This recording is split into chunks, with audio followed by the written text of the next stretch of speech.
Did you boil water? Thank you.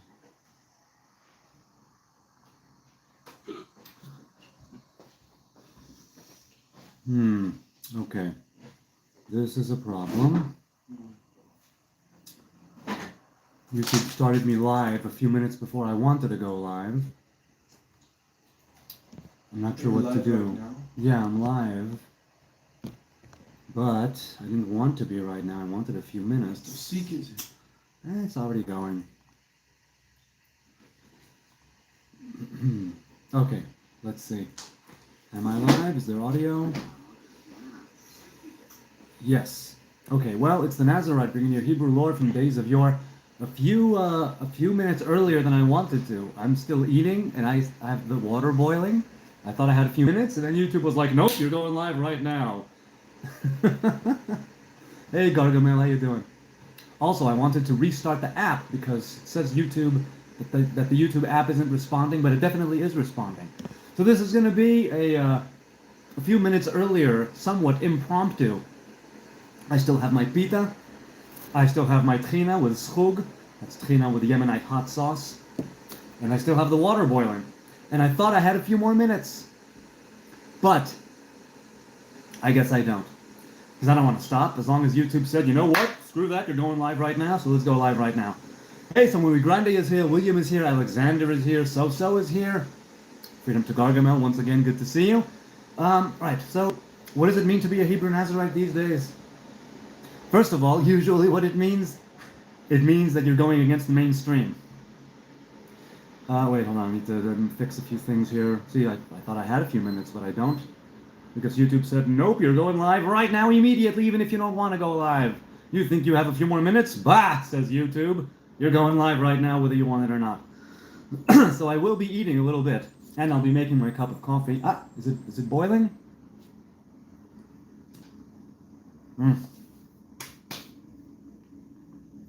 People talk about veganism and protein.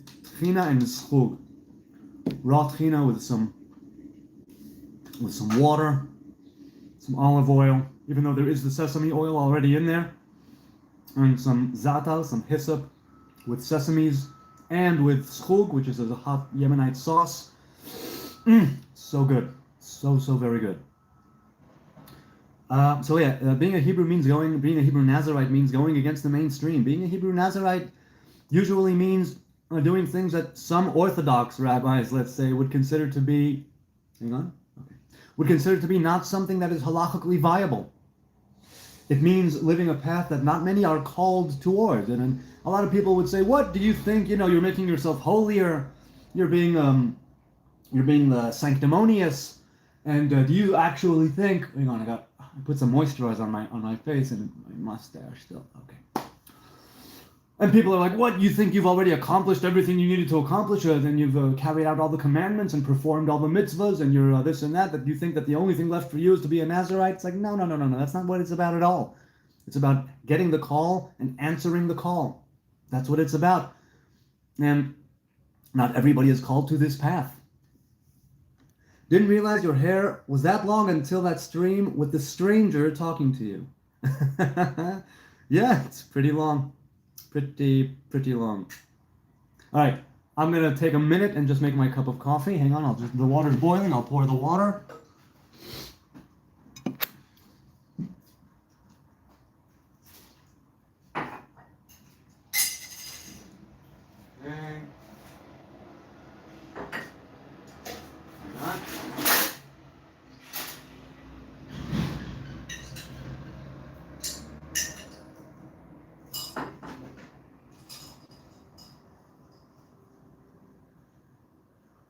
Okay.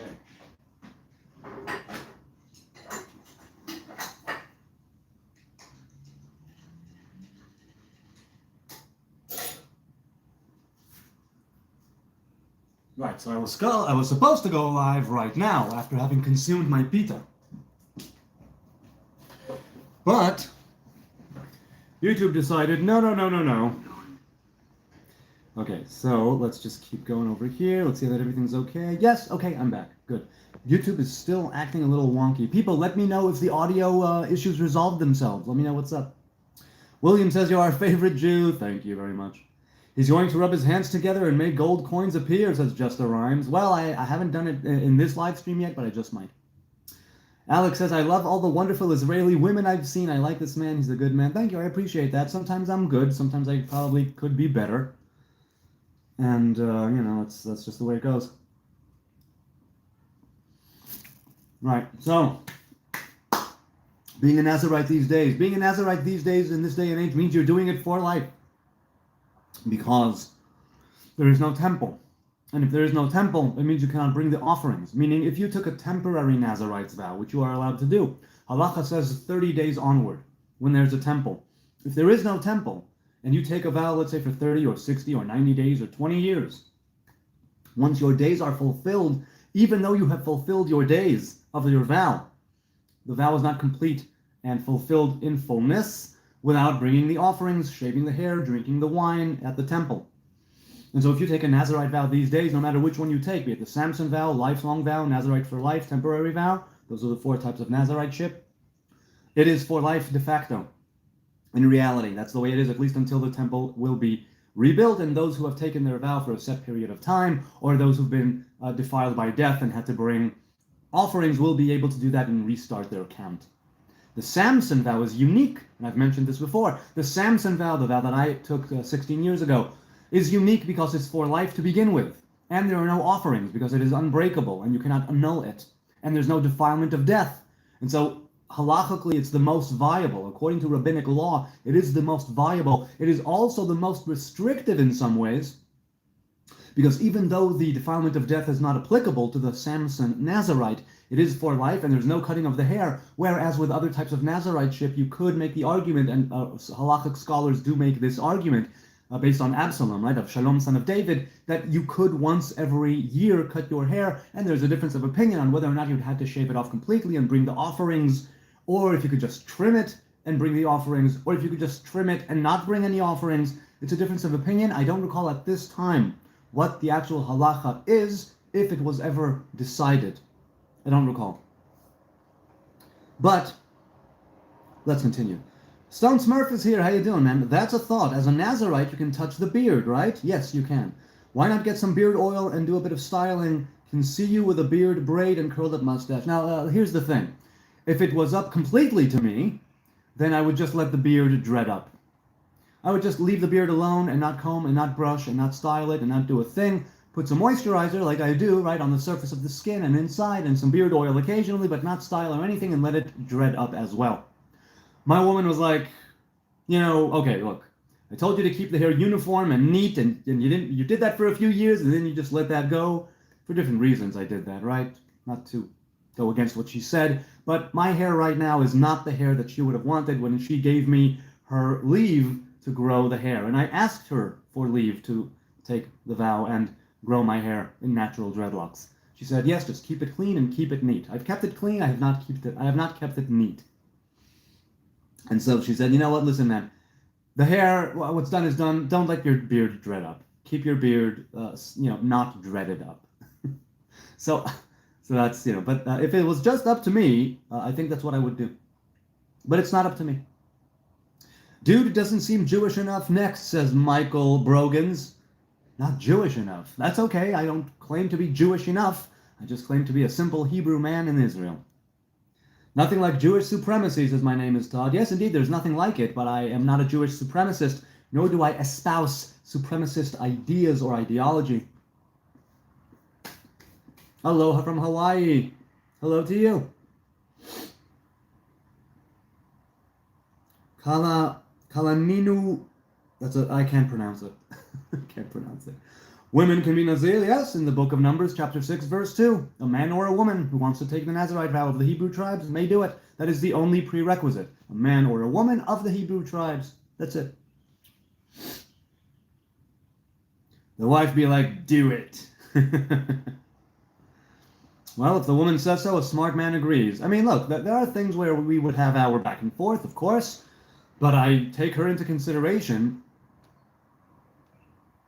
Forgive my ignorance. Why don't Orthodox Jews believe in heaven or hell? Because those are only temporary things. We don't believe in an eternal damnation or in eternal bliss. Some Orthodox rabbis disagree, but most Orthodox folk and rabbis, and halakhic scholars for that matter, agree there is no eternal damnation or eternal bliss insofar as heaven or hell are concerned. What is considered what happens after you die. What is considered more eternal, to the degree that you can make that juxtaposition, is the afterlife. The afterlife is not after you die, it's after you live. It's after you partake of the fruit of the tree of life. Until that time, what's called Eden and Gehinam, which is translated usually as heaven and hell, are not places of eternal bliss or damnation, but of either rest as a waiting room or purification, right? Purgation, cleanliness, cleansing. That's why. Do you dig tunnels in New York? No, Georgie Floyd, I do not dig tunnels in New York. I have not dug a tunnel since I was playing with my boys in the sandbox, you know, where you dig on one end and the other dude digs on the other end and your hands meet in the middle. Have you ever done that? Amir is vomiting. Oh, I'm sorry, Amir. Maybe see a physician. It might be able to help you with your digestive issues. Keep the mustache out of your mouth. Yes, that's what I do. I trim the upper lip area, right, the bottom of the mustache. Vlad the Impaler says, Willie? Prayer for lost objects? The prayer for lost objects is a curious one. It's Rabbi Meir? Was it Rabbi Meir? No, Rabbi Simon. Simon? One of them, right?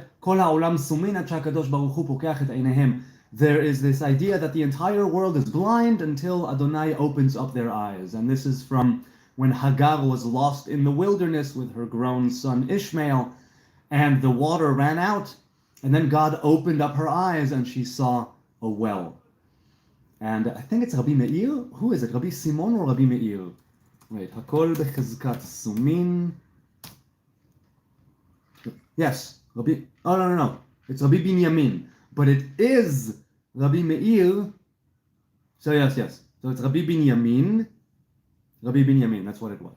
That is the. It's not exactly a prayer, but you could also utter a prayer adjacent to that. But it's basically saying, all of the world is blind until the Holy One, blessed be He, opens up their eyes. To wit, there is Hagar, right?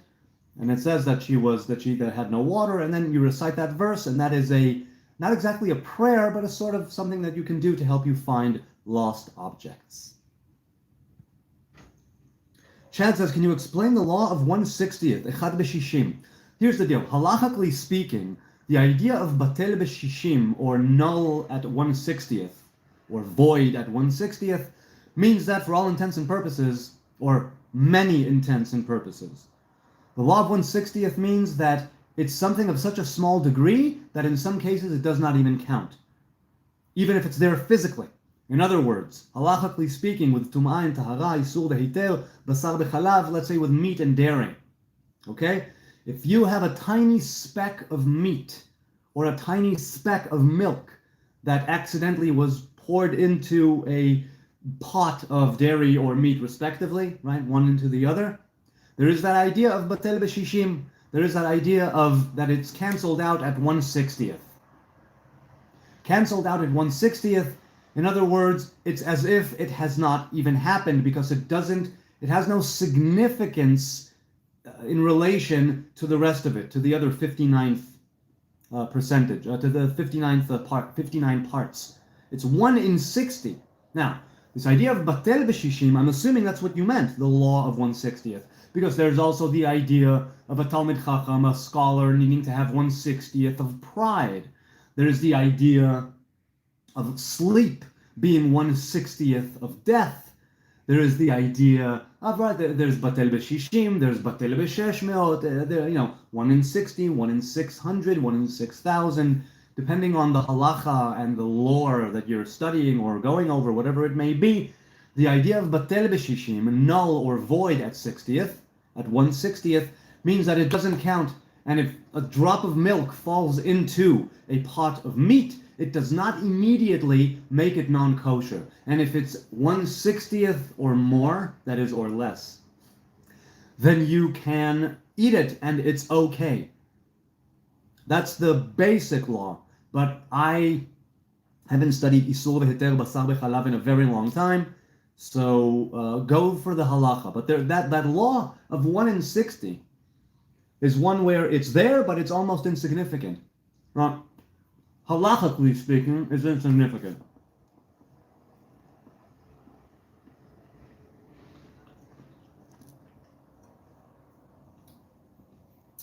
APO says, how you repair your avera if you eat product of vine by inadvertent, like in a cake.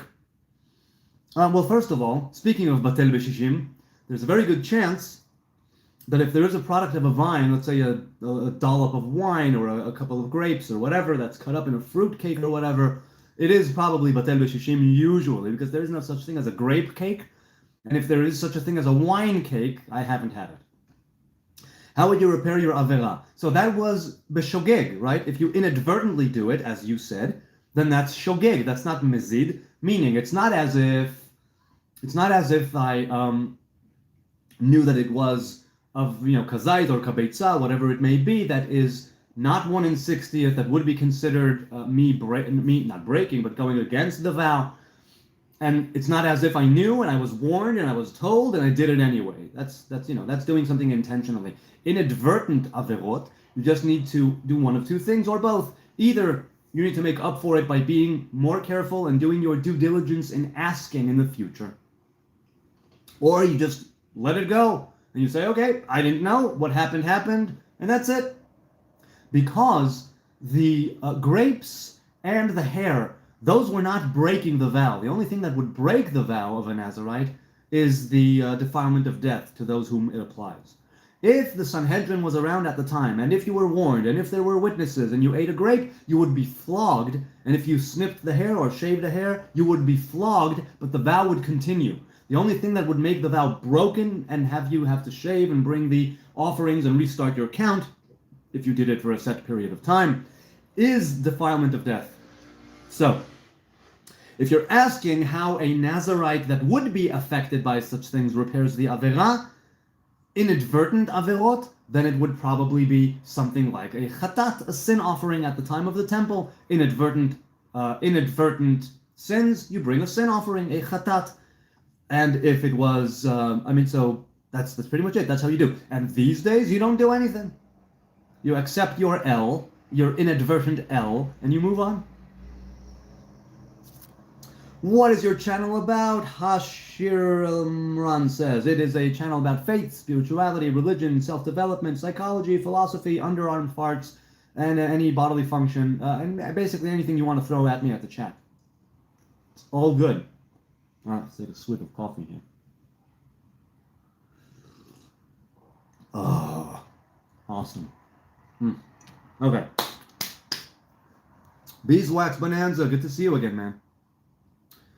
No more religious, says Fabio. Yeah, there is something to that. And, in Eden, there were no religions. In Eden, there were no other faiths. In Eden, it was simply humanity, nature, the divine revelation, creation. And that will come to pass once again. I don't know when, I don't know how, but it's going to happen. No one likes you, says Georgie Floyd. That's okay. You don't need to like me. You can swipe away. It's all good. Why do Jews hate the Christians? I don't know Jews that hate Christians, Samuel. I certainly don't hate Christians. So you'd have to ask a hateful Jew why they hate Christians.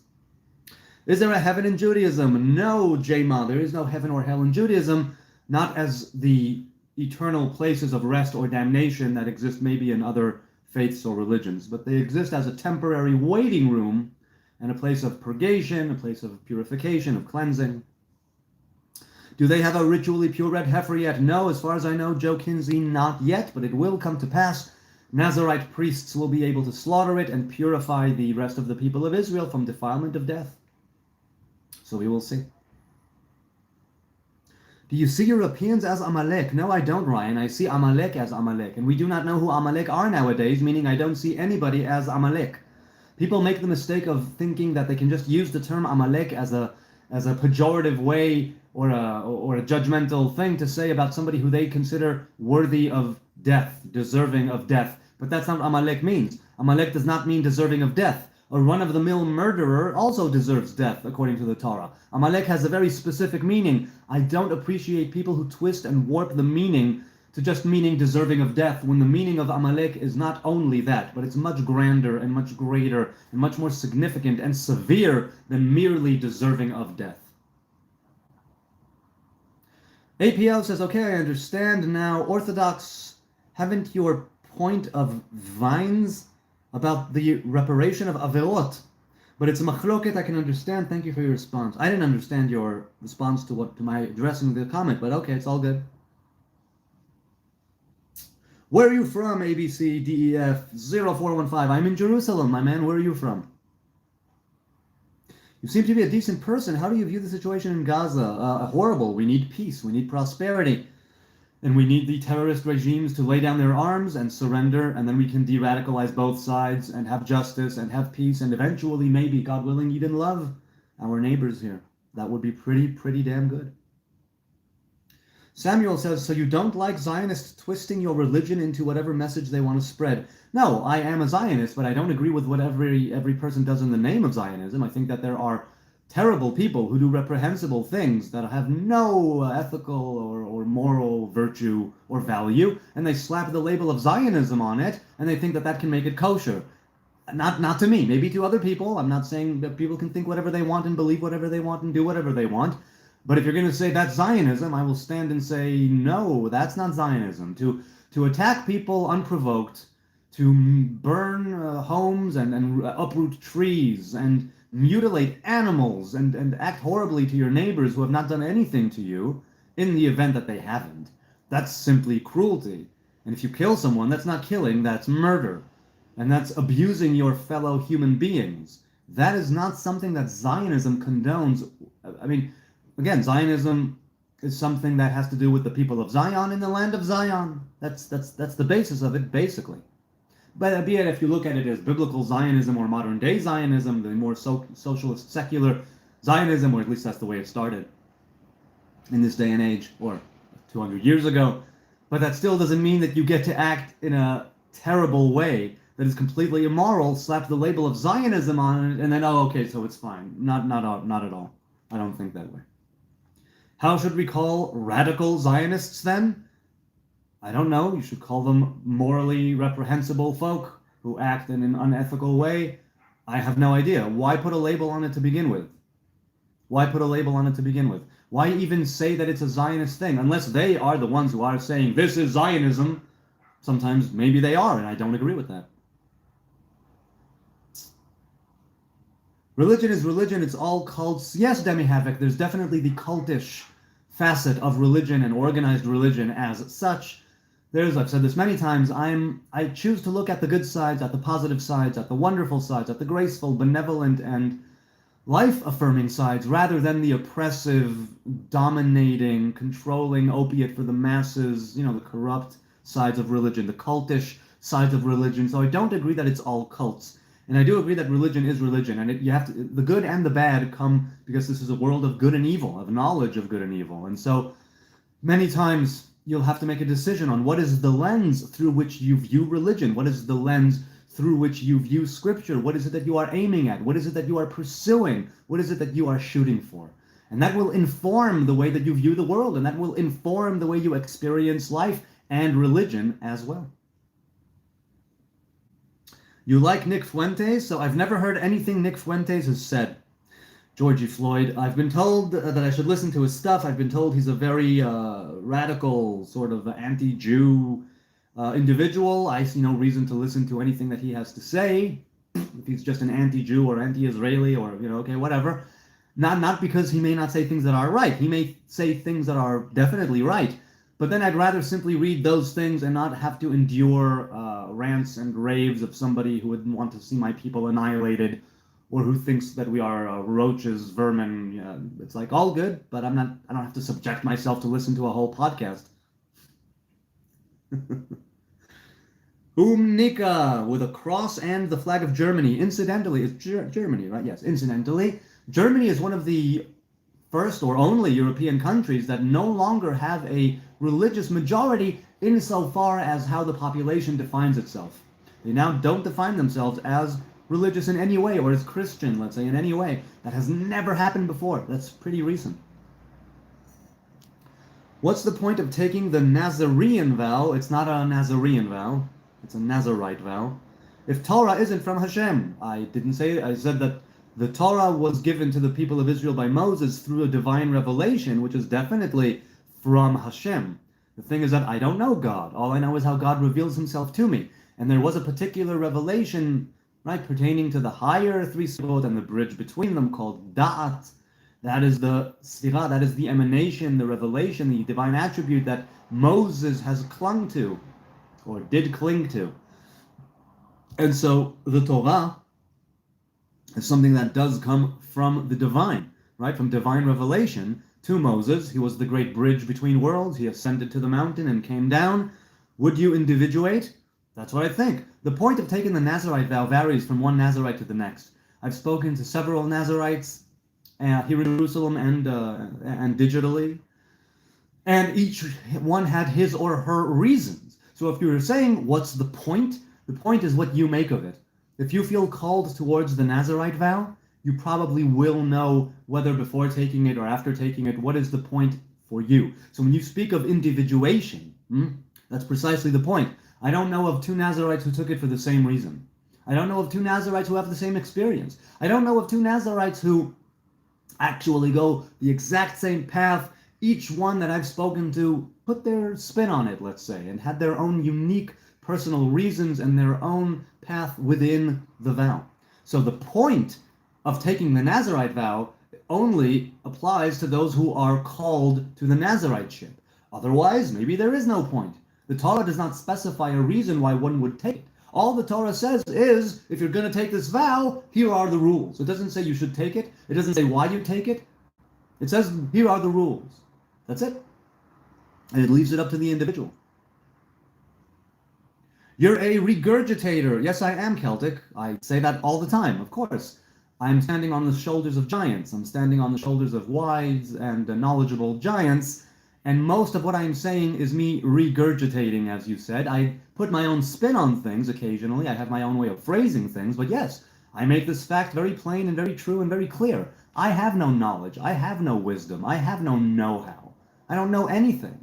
What I do know is the traditions I have, the things I've been taught, the life that I've lived, and that for many people does not amount to anything, nor should it, because it's my life and not theirs. But insofar as there is a conversation going here, yes, I grew up religious in Jerusalem. I'm a former Orthodox Jew. I no longer consider myself Orthodox, but I keep plenty of the rules and the laws and the rabbinic customs and so on. And so, just because I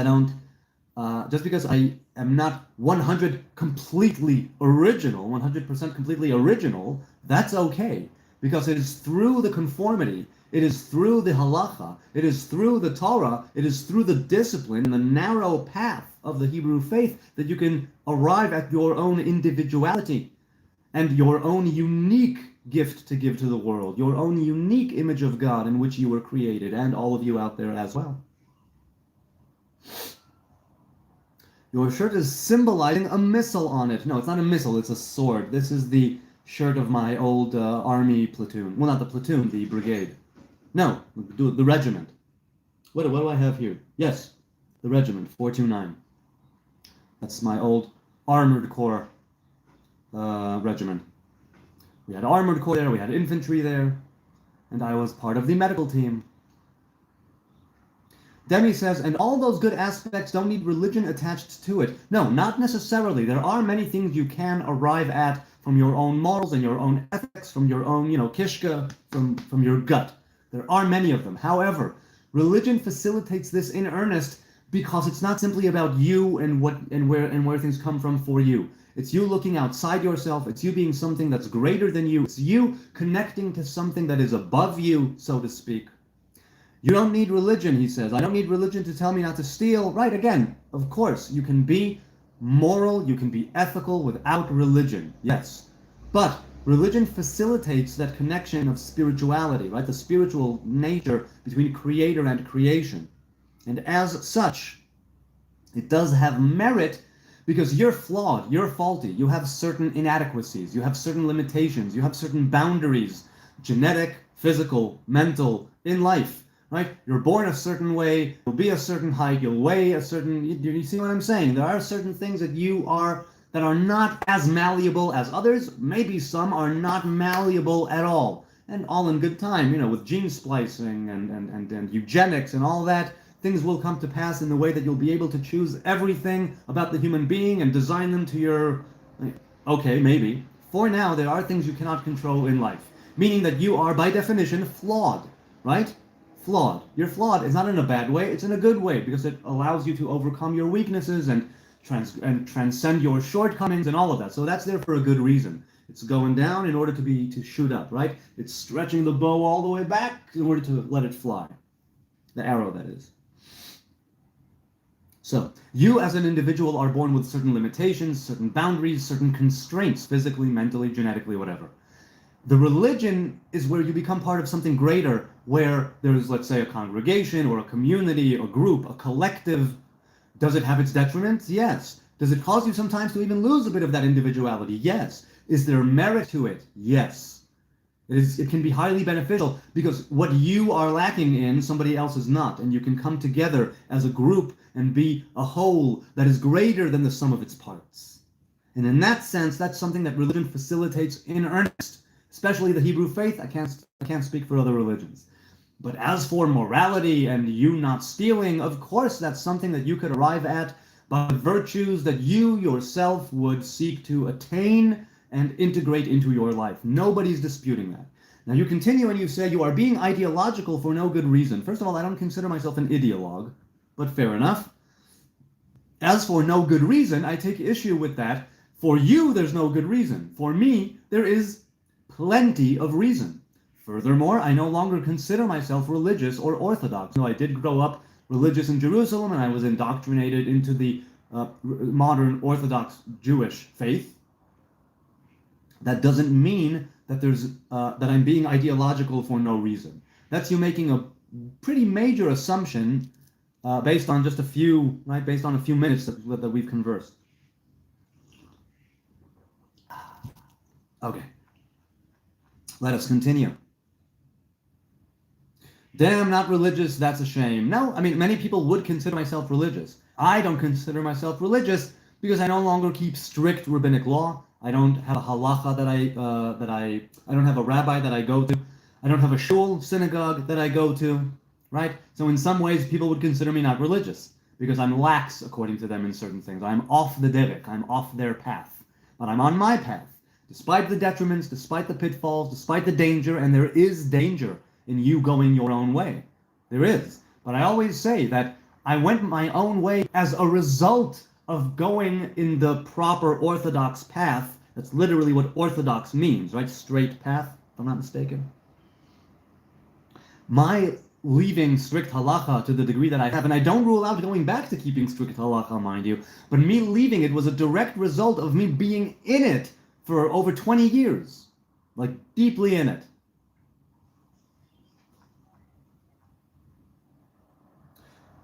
Samuel says, what do you think about the Talmud and the negative outlook on non-Jews and Jesus? Do you support the Palestinian apartheid? First of all, there's no apartheid here in Israel. That's a bunch of crap. Second of all, the negative outlook is not halachically binding. There are different sages whose opinions are brought and put forth in the Talmud, but that does not mean that they became halacha. The Talmud is a book of arguments, of debates, of controversies, and of opinions, of lore, of myth, of legend, all kinds of things like canonized in something that never should have been even written down, but it was because of exile and destruction and the danger of all of it being forgotten. So they did, the lesser of two evils, and they wrote it down because it's supposed to be an oral Torah, not a written Torah, but they did the unthinkable and they wrote it down because that's what the times had pressed them to do, right? It was a terrible time and they had to make some awful decisions. One of them was to write down the oral Torah, thereby solidifying it, canonizing it, and making it impossible until we have proper sages laying of the hands and a court to undo certain things and bring certain things to the 21st Christian century, so to speak. But what do I think about them? I think that those were sages who had their own views on non-Jews and on Jesus, and that none of it is binding. And just because somebody said something in the Talmud does not make it halachically binding. There are certain halachas that are spoken of in the Talmud right there. There are most, I think, halachas are not decided in the Talmud, but by the Savoraim and the Rishonim and the Achronim and the Geonim, the people who came after the Amoraim, the sages of the Talmud. And so, my thoughts on it is that if there are people who think that way, who have this bigoted, militant, racist sort of view, first of all, that's not a good thing. Second of all, you can take it with nuance and in context of it being a few centuries right into the Christian counting, at a time after the destruction of the temple, when the Jews were exiled, and it was a long and arduous exile that was still to come, and they were not fond of the non-Jews, and they were not fond of Christianity that was gaining a lot of traction, and so it could very well be that that sage who uttered that about Jesus boiling in a pit of excrement, that he said that in order to dissuade the Jews from becoming Christian. And so he went after their God. See what I'm saying? Even though Jesus, as far as I'm concerned, lived and died a kosher, righteous Hebrew man. That's it. So I don't agree with that. Demi says, cherry pickers cherry picking their versions. How do I know who is right, if any? So I'm a cherry picker on a large scale. I try to pick the good cherries, the ripe cherries, the righteous cherries, the tasty cherries, but I don't know if what I'm doing is right. I know that it's right for me, and even that I have some doubts about because I'm a flawed individual.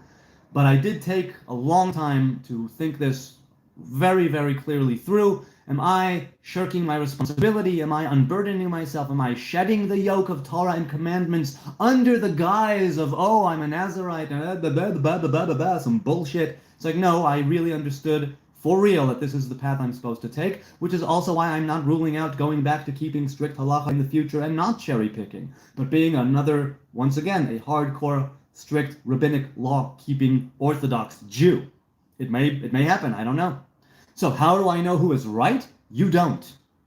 You don't know who is right, because that's a duality, right and wrong. And we live in a world of duality, good and evil. You only can use the tools that are available when they're available, right? And make use of them, whatever is at your disposal. You need to take things on a case-by-case basis, or I take things on a case-by-case basis. I don't come with a lot of preconceived notions and ideas about the state of the world. No, I say, give me the scenario, give me the details, tell me the story, I'll tell you what I think. The cherry pickers, how do I know who's right? I think eventually, if you are a cherry picker, you'll have to really confront yourself every single day and make amends every single day for your wrongdoings, intentional or inadvertent, and you'll have to always be calculating, always be speaking to God, always be speaking to yourself, always be keeping yourself in check. To know that you don't go, Yep, you need to keep your head in the clouds and your feet firmly on the ground. Vigil is here, Danielle is here. Jews hate Christian deity churches. I have no idea what that means. I can tell you that some Jews definitely hate Christians. I think most Jews do not hate Christians, but I don't know. I have not spoken to most Jews.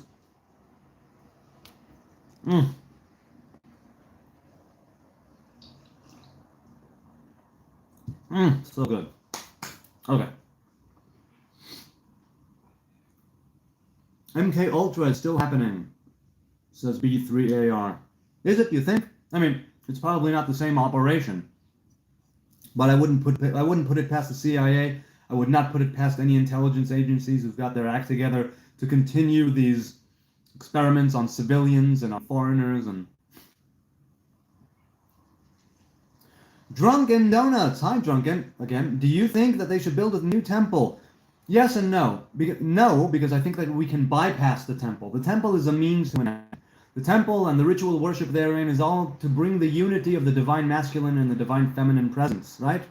That's what it's there for. Yichud kuchabrichu shchinte in Aramaic. In Eden there was no temple. In Eden there were no sacrifices. There were no altars. There was no ritual worship. And I seek very much so to go back to that Edenic place, that Edenic mindset, to the degree that one can in this world that we were kicked out of Eden into. We are still in this world after all. But to the degree that you can bring Eden down here and elevate this world towards Eden, as it were.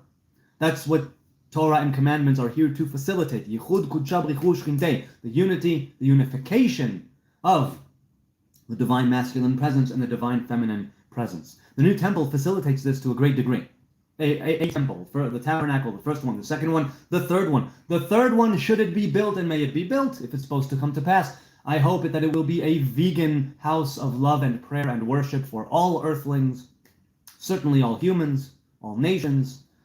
We will come together, God willing, as one unified human race on our way to partake of the fruit of the tree of life.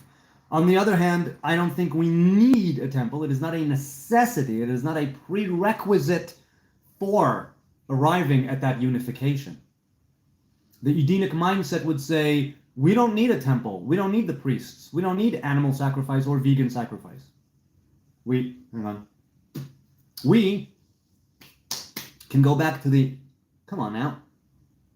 We can go back, there it is. We can go back to the Edenic mindset. We can go back to the Edenic way of being to the degree that we can facilitate it here in this world. For instance, right, in Eden, they were naked. I'm not saying that everybody should be naked. I'm a fan of nudity, but I'm not saying everybody should be naked. It's still this world, and so you got to watch out, right? So something like that. But veganism, for instance, which was also an Edenic thing, that is very much my thing, and I enjoy that very much. Get a real job, Jews. Yes, indeed. I just actually was let go because my company, the company I was working for over 11 years, was bought out by a larger group. They were letting people go, and I, 5 days ago, as of 5 days ago, I'm looking for a new job. I mean, I had a heads up. They gave me a heads up. I've been looking for a bit longer. Got my portfolio in order, got my CV in order. I'm sending out resumes. I'm, leads and stuff. But yes, I do have a real job. God willing, it will be, my next job will be even better than my previous one. Go study the Talmud, Ricky says. I have in yeshiva, though I haven't been a regular Talmud studier in many years. And I hope to go back to studying Talmud regularly. There's a lot to the Talmud.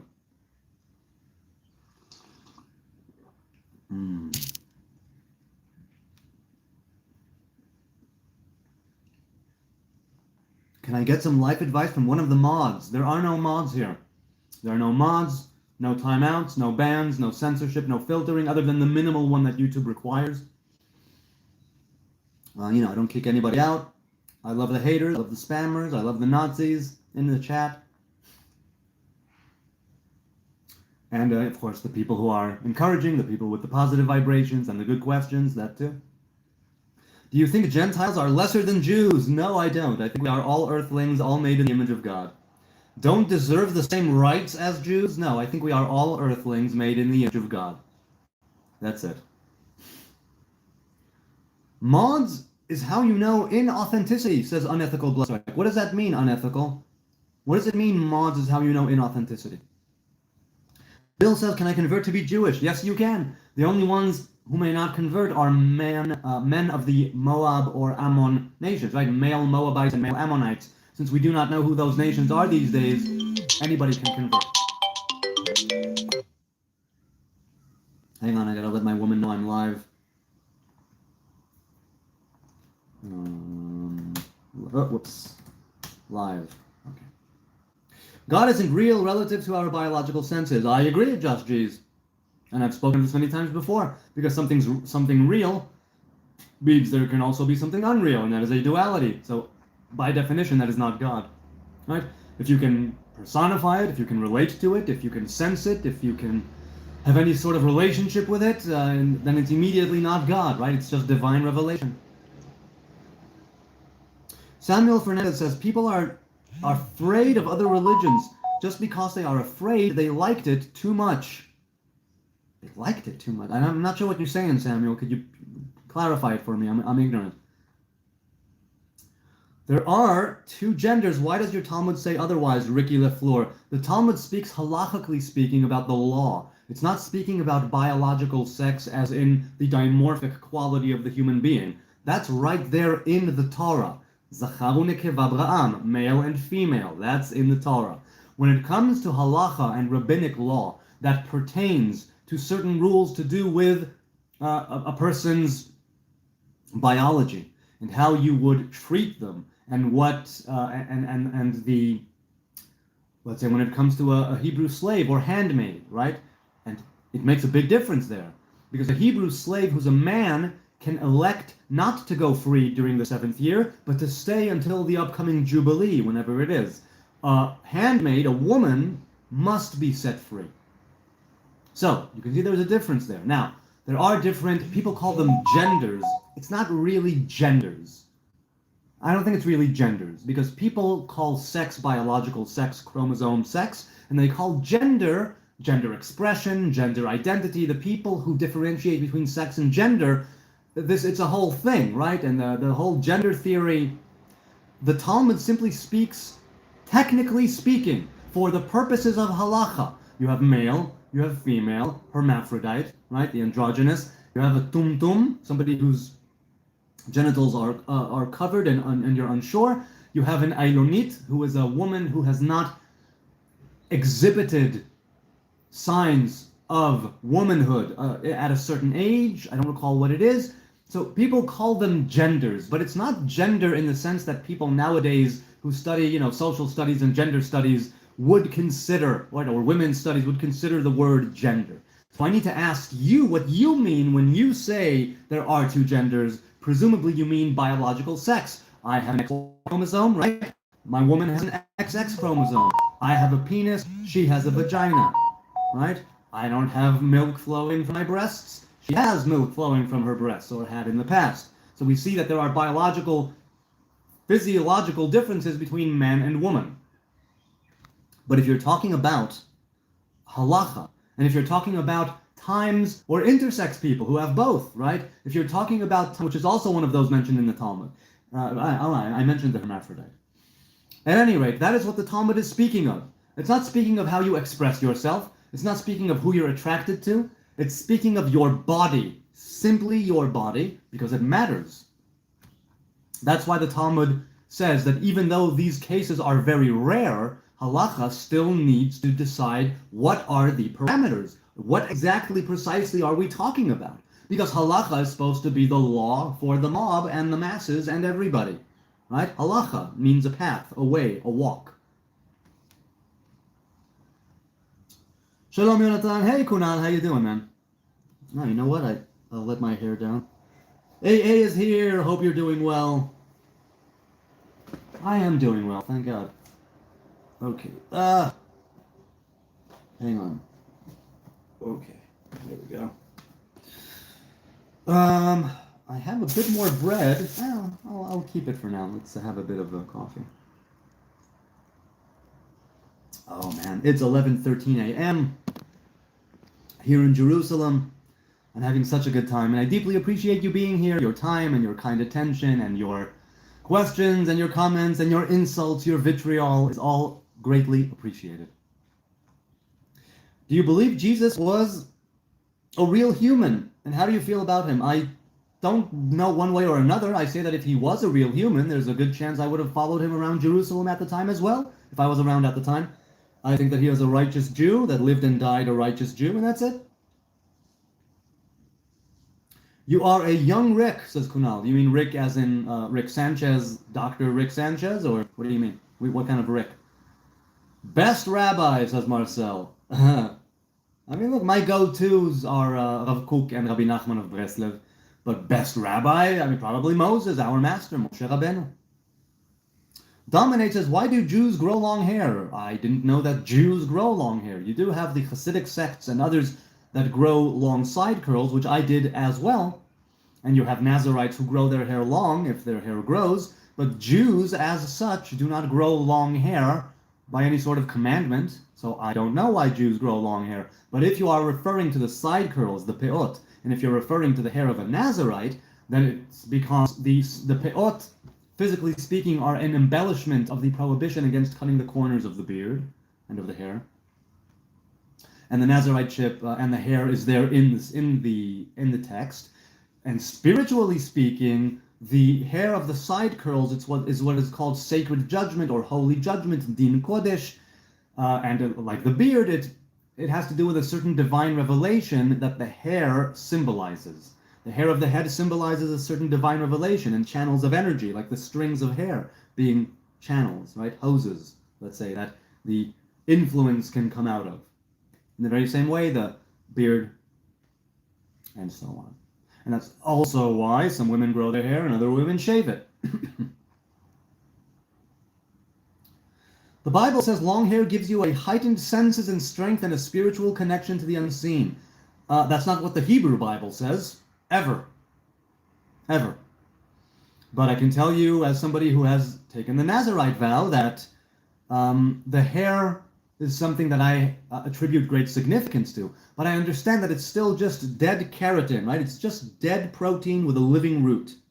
It will die and decay with the rest of me when I pass away from this earth. My body will go back to the cold, cold ground from whence it came, so to speak, and my hair will be done.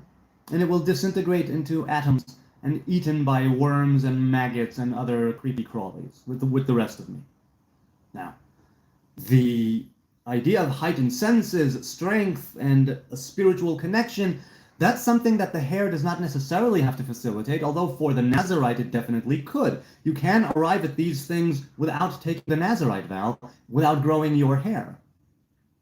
So, I don't think that it's only long hair, nor does the Hebrew Bible say this ever.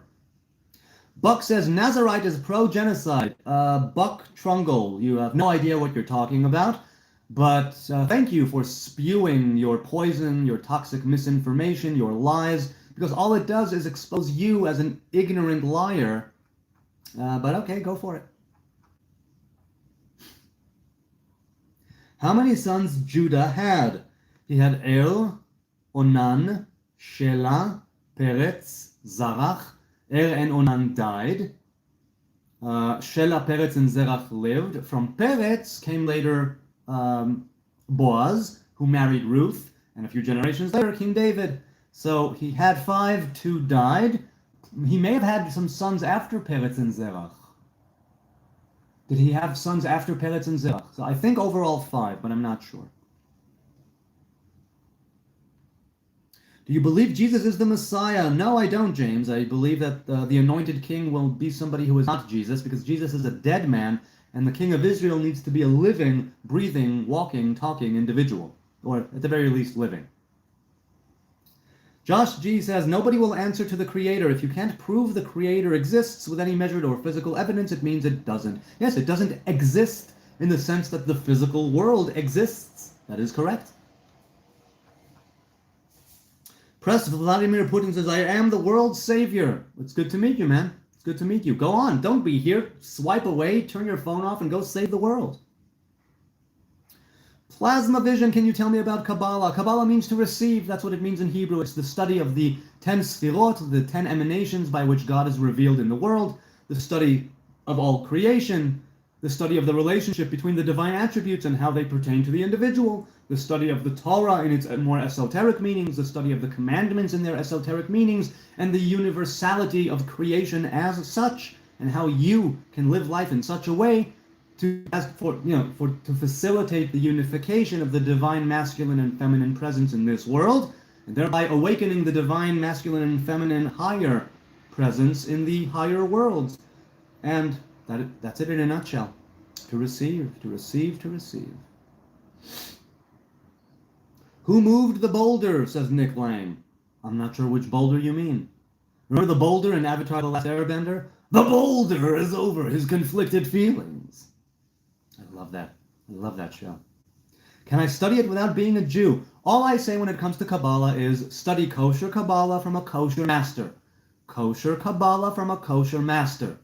That's at least a prerequisite for me. There are many other prerequisites in the past, in the present, but nowadays when it's all wide open and the gates of knowledge and the gates of Kabbalah itself as well have been thrown wide open, then I say study Kabbalah from a kosher Kabbalah from a kosher master.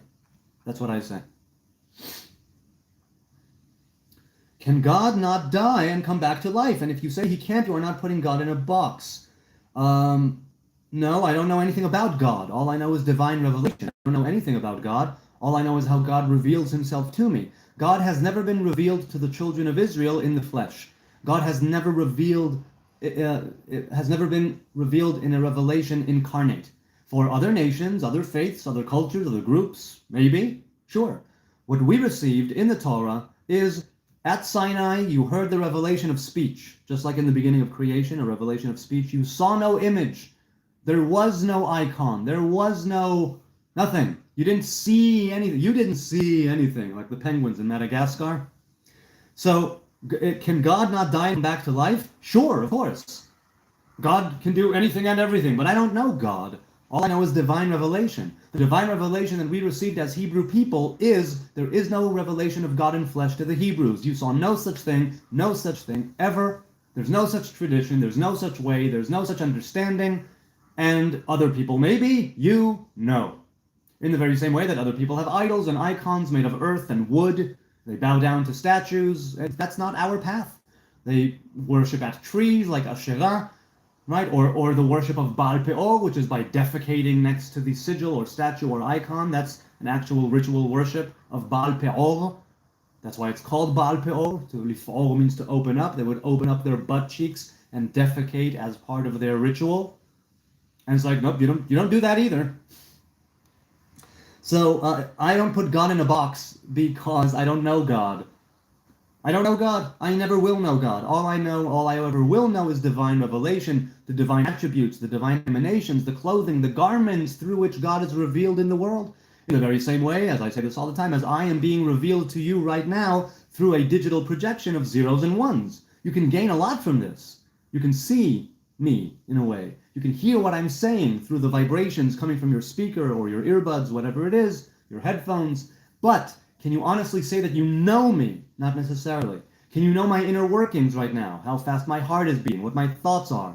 Can you know what my liver or spleen or kidneys are doing right now at this very moment? No. And some things are even unknown to me because they are on automatic.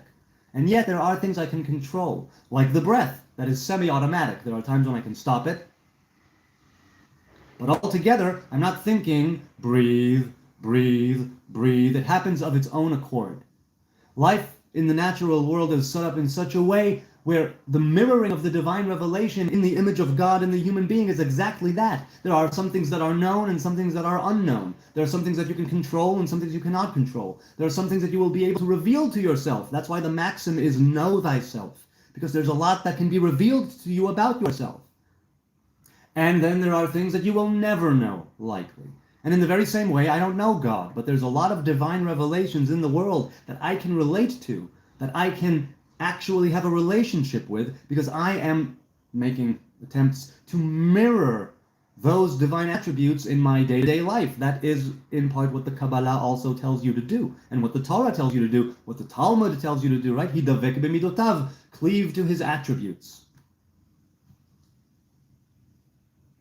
Seth says, grown man, by the way. Hi, Seth. Good to see you, man. Let's continue. What's your thoughts on Islam? Baker Boy says, I have no thoughts of Islam. Only when there is peace and love and justice in this region will I turn my attention to the Quran and the Hadith and the teachings of Muhammad. Until then, if I approach the Quran, if I approach the teachings of Muhammad, it will be from a place where my mind has been warped by war and terrorism and bloodshed and murder, and I'm not interested in studying any faith or religion with that bias in my mind. Who's stronger, Hercules or Samson, says Kunal. Well, I know that Samson was fighting the Philistines. Hercules was going through different tests. Well, Samson was doing the will of the one Hebrew God. Hercules was the son of the Greek gods, or half a god, right? A demigod? Was he a demigod or son of a god? Son of a god. So it's very, very different. They both had trials, but I would say that likely Hercules is stronger. Yes, Hercules was stronger, says Nick. He was Greek. Yeah, it makes sense that Hercules was stronger. Do you think Bibi is good or bad for Israel and the world's outlook over all what Jews think of Satan? So first of all, Satan means the adversary. It's a positive force. It's a negative force that can have a positive outcome. Because if you're not tested, if you're not challenged, if there are no roadblocks for you to overcome, you will never know your true strength. You will never know your true self. You will never know your true courage. You will never be able to maximize your potential. You'll never advance. You'll never grow if there's no pushback. In the very same way that if you don't literally break apart your muscles, they won't be able to grow. If you don't lift heavier weights, they won't advance. If you don't push yourself, you won't be able to exceed the limit and become more than what you are. In that sense, the adversarial element, and that's literally what Satan means. Satan means adversary. In the very same way that Chava, right, is Ezer Kenegdo, a helpmeet against him. And what do I think of Bibi? I think Bibi has done good things and bad things, and I think that he needs to go and vacate the throne and let somebody else be in charge. And new administration, new leadership needs to make its way into the halls of the Knesset and the government and the ministries. However, I haven't voted in over 20 years, and I will probably vote in the next election. But if I find, after doing my research into the platforms, the parties, the candidates, that Bibi Netanyahu, Benjamin Netanyahu, is indeed the most viable candidate and the one that I would vote for, I don't know if I will vote for him. It's going to be very difficult for me to vote for him. It really, really will. I don't deny he's done some amazing things for Israel, but I also don't deny that there's a good chance he's done some very crappy things for Israel. I know he's a very shrewd and accomplished politician, but I think that he has stayed on the chair of the prime ministry too long. I think he's been there for too long. I think he is very fond of it. I don't doubt that he has the interests of Israel at heart, on his mind. I don't doubt the fact that he stands for Israel when he can. And with Trump and with others insisting on certain things. But there's a big but here. I like big buts, and I cannot lie. The big but, is that we've had him as prime minister leader for such a long time. It might be time for him to vacate the throne. It might be time, if only to rejuvenate the halls of the Knesset and of if that even will be the case. I'm not sure who's running. I don't know what the platform of the different parties are. I don't know. I'll have to wait and see. I'll have to get into it this month, and in September, hopefully there will be elections less than 100 days from now in October.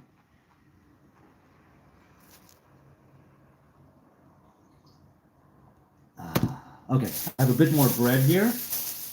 I'll take a bit more. I have some challah bread here with the tchina and the schug. People, do you like hot sauce? Do you like spicy food? So good.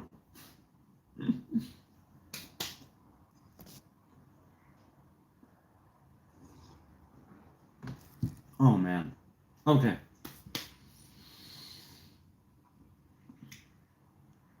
Where are your grandparents from, says Ahmad? From the United States of America. That's where they were from. Spicy where it's at, says Async. Yeah. Spicy is good. And I love it that I like the way it tastes, and it's also good for the immune system. All those hot stuff can be. I hope that is unleavened bread. No, it is very leavened. Very leavened. Diego says, what is the most important lesson you can share with humanity? Humility. Humility is the key to all positive attributes. Humility is the key to all good personality traits. Go humbly in this life. Don't be a doormat. Have boundaries. Enforce those boundaries if somebody pushes against you. Know what your boundaries are. Be flexible, be humble, know when to put your foot down. That's it. Humility can cause everything, all good things to appear. All good things. Because humility has to do with giving things their proper time, their proper place, knowing where you are in the world. And that's why I think it's the key to everything. Now, for instance, Jocko Willink, who I listen to regularly, says that discipline is the root of all right action and liberty and real freedom. I'm not disagreeing with him. I'm saying that humility can also bring about the discipline. And that for me, at least in my experience, humility is greater than discipline. Humility is a type of discipline, as far as I can tell, right? Unethical says humility equals praying equals God takes charge. Maybe. Let us continue. Samuel says, so is duality the main thing that most teachings stem from? Duality is something that pertains to this world and to creation as such. There is a point. There is a point of a singularity, and we are not quite there yet. So the most teachings stem from duality, because if you are talking about teachings, it means humanity, and humanity means a duality, male and female, good and evil. We are part of this world, right? Humanity is here in this world. J. Paul says, very educated, smart man. I disagree. I have my moments, but again, I'm standing on the shoulders of smart, educated giants. Love his explanations and the sense of humor. He tells things in plain English, and that's what all of us need right now. That's all I can do, man. And again, I'm not here educating. I'm not here teaching. I'm not here preaching. I'm not here proclaiming.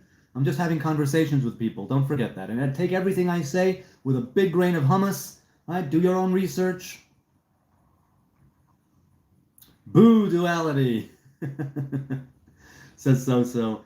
Brandon says, as above, so below. Yes, and we have the capacity to influence what goes on above with our actions here below. And that's the great thing. The great thing is that even though we are here at the lowest of the lowest points of creation, at this world of knowledge of good and evil, a world we were kicked out of Eden into, the lowest of the low. And from here we can get the highest. Just like I mentioned earlier, that you need to stretch back the bow as far as you can for the arrow to fly highest. Right? If you have the bow and the arrow aiming up, but you're not pulling it back and you let go, it'll just fall. But if you take it all the way down as far as you can go, and then it will get the highest, right? It'll get, now, what goes up must come down, of course, and that whole thing to do with gravity and this world and the physical world. We acting within this physical world, within the physical boundaries, can affect the higher worlds, the spiritual worlds, the parallel planes of existence in which we live, aware or unaware. Meaning that when we bring about unification here, there is a unification that happens up there. That unification brings new life and new energy and new emanations down here, channeling through the individual, right? We are an empty vessel that is never full and always flowing.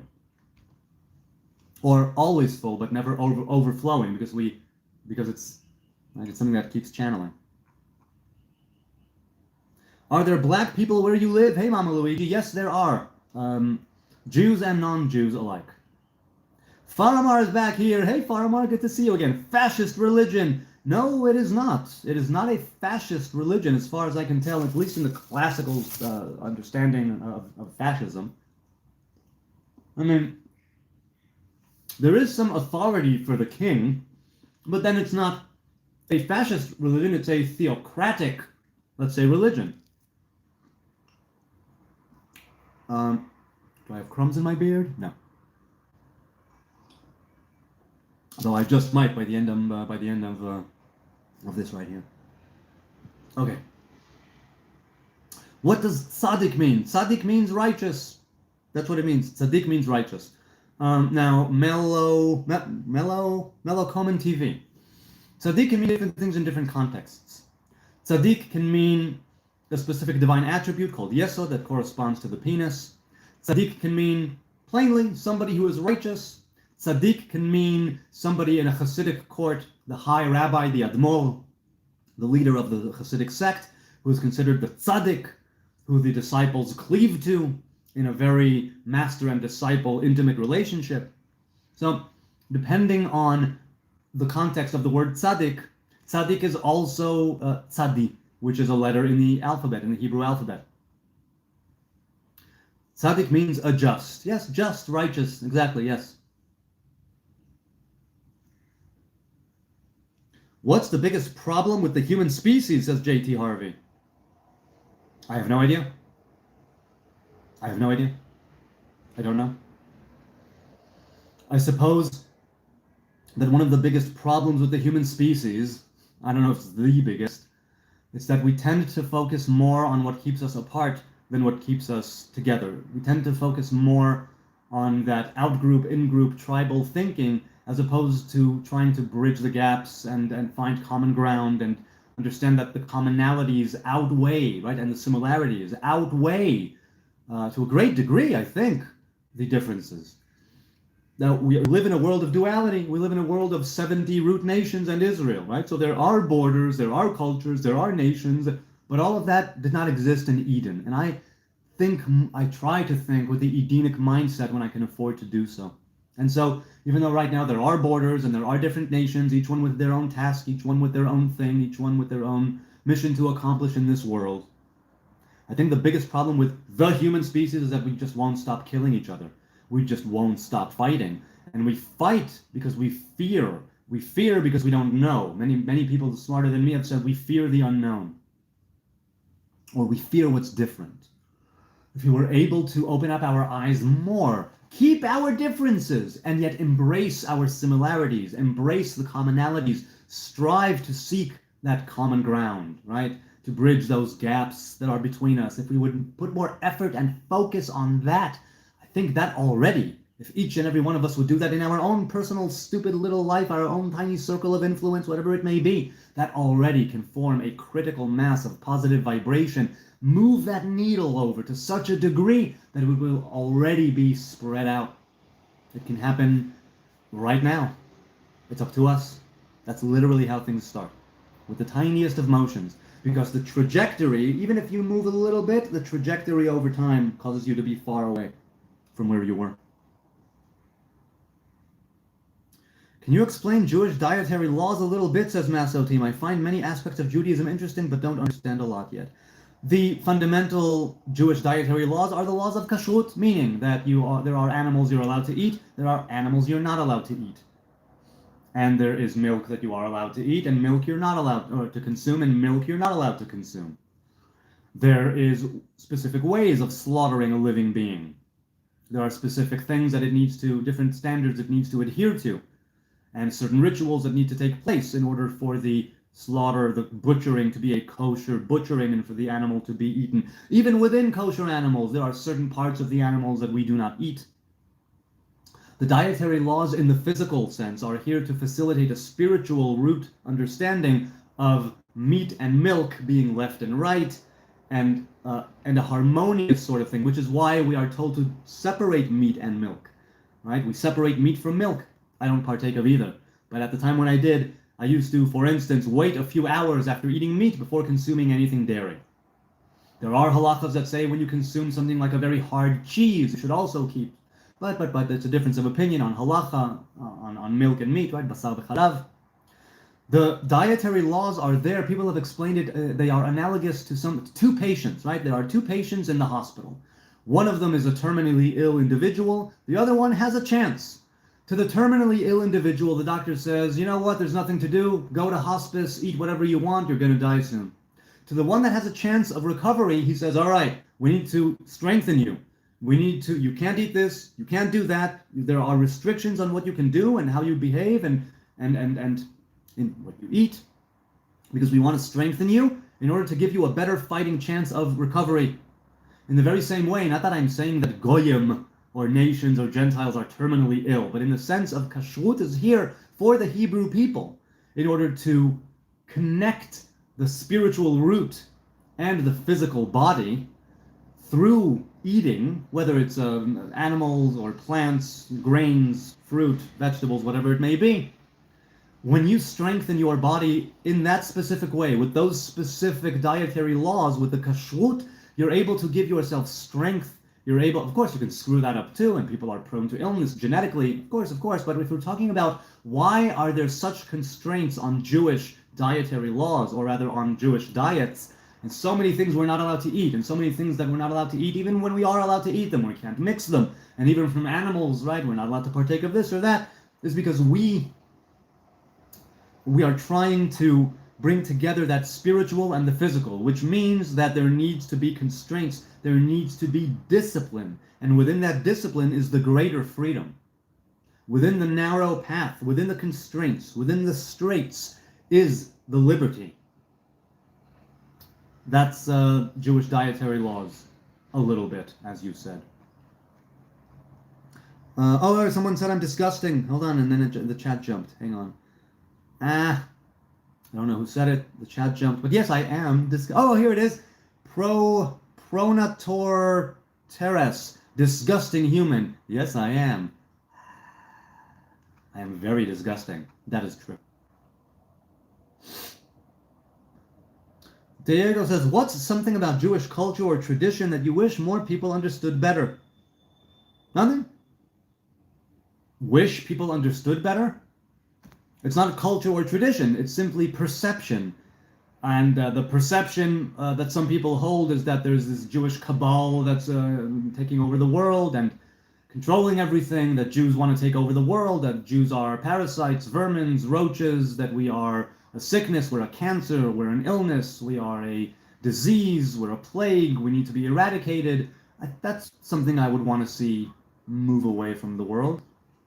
On the other hand, it's like when you have so much pushback against you by random people who've never even met a Jew in some cases, you know you're doing something right. Hey, OSTS is here. Yom Tov. Indeed, a good day to you too. Elevated Yid says, he is my chaver, I keep the honest discussion. Keep up the honest discussion. Thank you, I appreciate that, Elevated Yid. And OSTS, who is a mod at Schmear Checks. Jews smoke too much pot. You think so? Because even when I did smoke pot, I would take it very much in measure. Usually at the end of the day, usually after the kids were asleep, a puff or two from a joint. That's it, that's all I needed, usually. Muy Grande says, wow, I thought I heard slaughtering a human being. LOL, must be bedtime. See ya. Bye-bye, Muy Grande. I'll see you another time. Parasites, yes, says a Maverick. Yes, many people consider Jews to be a parasitic element. The thing is that, again, Jew hatred is, as I've said many times before, Jew hatred is a shape-shifting thing. And Jews will be blamed for anything and everything. No matter what, you'll find a reason to hate the Jew because of it. JT Hardy says, hey, a puff sounds great. Yeah, a puff, because I believe in being a high-functioning stoner and not a low-functioning pothead. And as always, if we brought up any sort of drug or mind-altering substance, respect the herb, respect the substance, respect your mind, respect your body, set and setting, test your drugs, harm reduction, integrate, integrate, integrate. So I say. Wait, weed is halal? Weed is kosher depending on how you partake of it. If it's medicinal weed, it's definitely kosher. I think across the board, halachically speaking. If it's recreational use or use to facilitate a spiritual thing, then it depends on the halacha you go by. Some people say that any mind-altering substance of that nature, of a psychedelic nature, should be banned and not according to halacha. Other people say, no, just don't make it your main focus. That's what I say too. I say the bulk of a person's psychedelic experiences and mind-revealing experiences should come from the inside out, right, and not from the outside in. Whether it's synthetic, whether it's organic, you can supplement your spirituality with it, sure, but don't make the mistake of making most of your spirituality about an external substance, plant, mushroom, herb, chemical. So I'm not sure if weed is halal, because I'm not a Muslim, so I don't have that term. Halal in Hebrew means space. That's what that means. So, guess you're not going to answer on Israel, says I'm a vibe. I'm not sure. Many questions are here. Over 70 people are here right now. So all the kinds of questions are running across the chat. I'm seeing something here and I answer it. I'm not intentionally not answering something. I'm not blocking, ignoring, censoring, banning. You know the deal. I believe you know the deal. Diego says, in Kabbalah, how does the tension between duality and singularity in Sof reveal the true nature of creation and the divine? So that's the revelation of the 10 Sfirot. That is the tension, where you have the Gimel Rishonot, and you have the Zayin Tachtonot, and you have Dat, right? There are 10 and not 9, 10 and not 11 Sfirot. The tension between duality reveals the true nature. I mean, it's not revealing the true nature of the divine. I do not know the true nature. The word true represents Tiferet. The word nature represents Malchut. So even in those two things, where you say the true nature, that's already a duality that pertains to Tiferet and Malchut, to the male and female, the masculine and the feminine. When you say creation and the divine, that is well, creation and creator, that is a duality. There will never be something that connects us fully, at least according to some teachings, and those are the teachings I follow, or at least nowadays, and for over a decade. So the tension between duality and singularity, that tension is not there.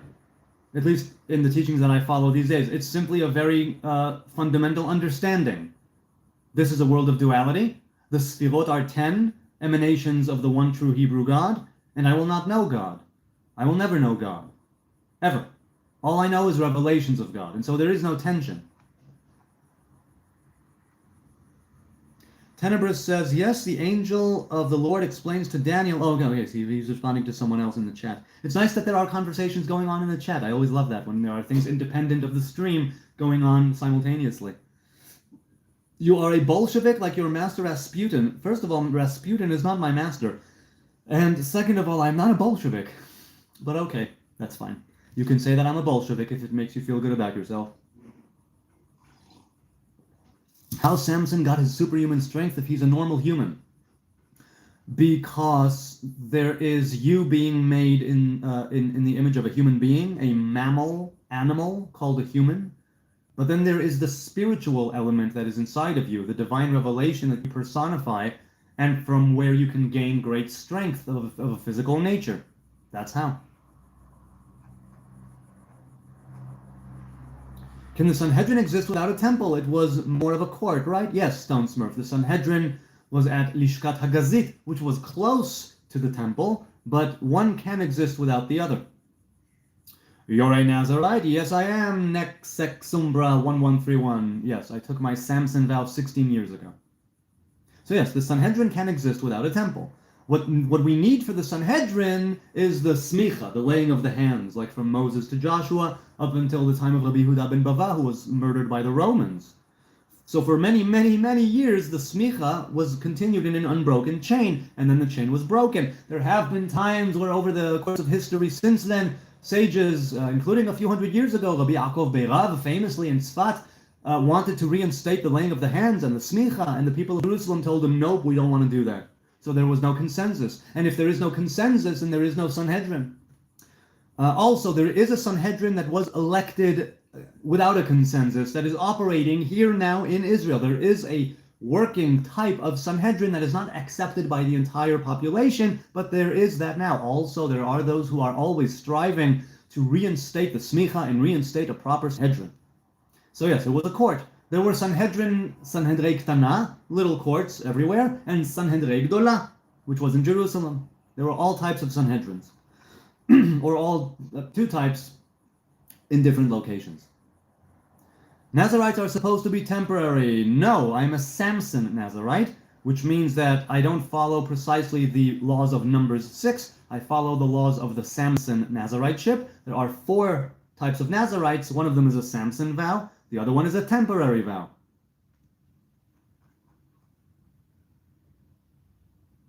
There you go, here now in Israel, says I'm a vibe. Yes, indeed. That's why you don't want to answer, says I'm a vibe. What are you talking about? Again, this is not me not wanting to answer. Somebody tell this fool I'm a vibe, and it's foolish to say that, because I have over 800 videos and live streams, and I address the question of Israel and Palestine in 90-something%, I might say, or 80-something%. So you don't know what you're talking about. And yet you are speaking here with such confidence. Oh, that's why. There you go. Now I know. That's why you don't know jack shit. You really don't. So somebody in the chat who's a regular, tell this dumbass, and I have sympathy for you as a fellow dumbass. Tell this dumbass what's what.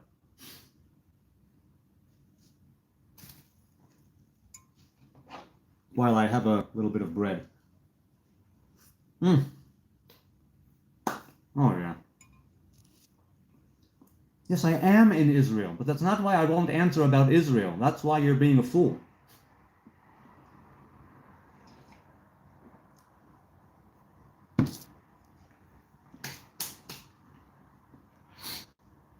Oh, yeah. So good. I'm a vibe. I never said I'm not in Israel. You claimed that because I'm in Israel, I don't answer questions related to Israel. All I'm saying is that that's not true. Completely false. 100% a lie. So don't say that and don't speak about me without knowing. Or you can, but it's just bullshit. Okay. Next says, I'm familiar with the Samson vow. It's disgusting and isn't what you're supposed to do. Societal withdrawal is against the Torah. False. Once again, you don't know what you're talking about. While it is true that not everybody should withdraw from society, right? You're not supposed to withdraw. But to those who are called to the Nazarite vow, that is something they are supposed to answer. Answer the call. So, unless you are a Nazarite, or unless you've been called to the Nazariteship and have not answered it for your reasons, I don't think you can tell me what to do. Second of all, saying it's disgusting is one of the most ignorant things that you can say. I don't know if you're a Hebrew, I don't know if you're a Gentile, I don't know if you're a halacha-keeping, Torah-keeping Jew or not, but if you're familiar with the Samson vow, you would know that it is the most halakhically viable vow of a Nazarite these days when we have no temple. There's no defilement of death. There's no offerings. It is not breakable and you cannot annul it, meaning that it is literally the best case scenario for a Nazarite in this day and age. It isn't what you're supposed to do. False. It isn't what you're supposed to do. But you're simply projecting your own insecurities or fears or judgments onto me.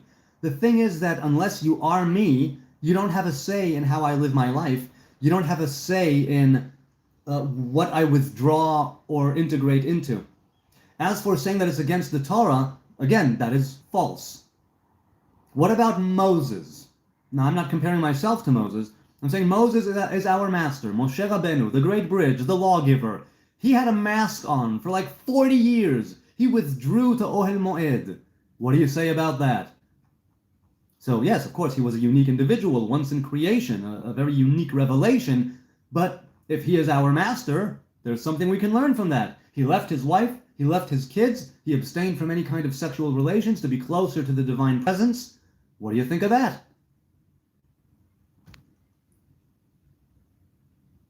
Nazariteship, LMIO, who called you? And during these days you can't reach the spiritual purity, which is the goal of the Nazarite vow. False! The Torah never says that that is the goal of the Nazarite vow. Listen, you really are talking nonsense. Unless, as I said, unless you are a Nazarite, you don't know what the goal is. The Torah never specifies what the goal is. The only thing the Torah alludes to in the oral traditions is whoever sees a wayward woman, the woman gone astray in her disgrace, shall abstain from wine. That's all it says. You don't know what you're talking about. Nazariteship, yes, that's the literal term in English for Nezirut. Nazariteship. That is what that is. That's a literal translation of the word Nezirut. Who called you? I got the call. Simple as that. And during these days, you can't reach the spiritual purity. Notice what this dude is saying. Or dudette.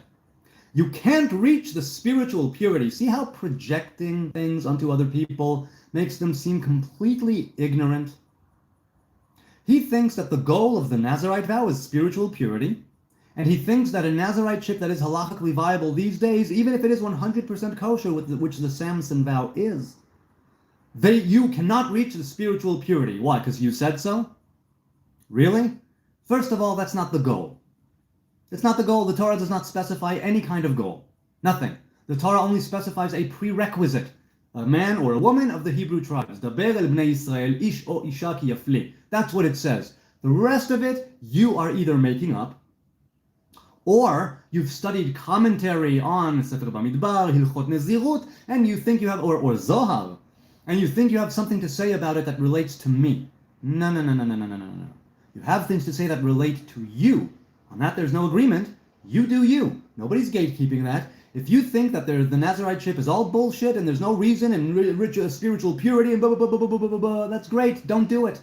Don't do it. And if you, at some point in life, are called to be a Nazarite, you can say, nope, the Torah says no. Fine, that's your business.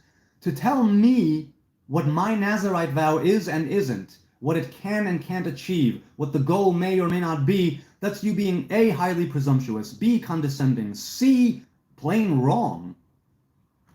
So, kinda.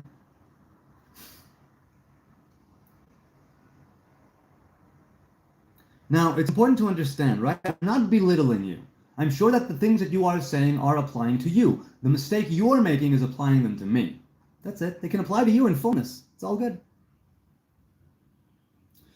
Bro, I just keep to bird watching, says Night Parrot Lover. Hey, man, what is your favorite bird? Do you have a favorite bird? Kunal says, do you know in ancient China, emperor were called sons of heaven? No, I did not know that, but it makes sense.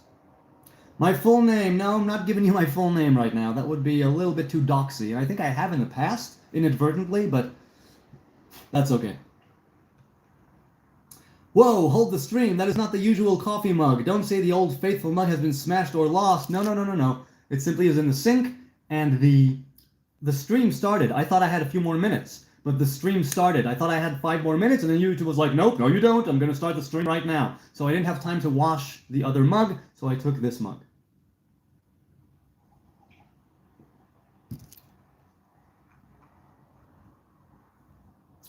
Hmm. Boom, boom, boom. Unethical. Is that right? A Nazarite or Nazarite is an ancient Israelite man or woman who voluntarily took a special religious vow. Yes, that is the vow that I took, to separate themselves to God. Yes, that is a nidr nezirut. That's what that is. Who said that? I'm sorry. Um, Unethical. Yes, unethical. That's what the Nazarite vow is. Is love, says Diego, something we find, create, or something that reveals who we already are? I think it's all of those things. You can think as love as just a chemical reaction. You can think of love as a manifestation and expression of divine revelation in its purest. And it depends. Is it romantic love? Is it sexual love? Is it familial love? Is it friendship love? Love has all kinds of, right? In the English language, love is love is love, but in other languages, there are many other words for love. I know that the Greeks had many different ones. Other languages have different words, including Hebrew, different words for different types of love.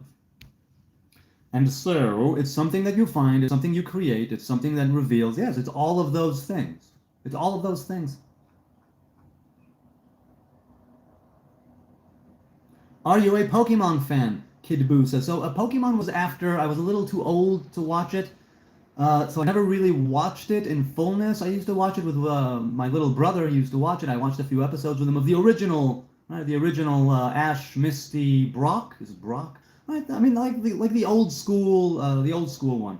I've never played the video games. I saw the movie. I saw one Pokemon movie back when my wife was my girlfriend when we were 16 or 17, and we got high in her apartment, in her mother's apartment. Her mother wasn't there. We smoked a joint and we watched Pokemon 1 or 2, the one with Mewtwo. The one I think it's Pokemon 1 or 2, the one that had Mewtwo in it. I think it's Mewtwo. It was so many years ago. So I watched that one. That was pretty good. First gen, that's it. First gen Pokemon, that's right. AEPO says there are different state of statue of Jewish. Yours to have this part of Avera.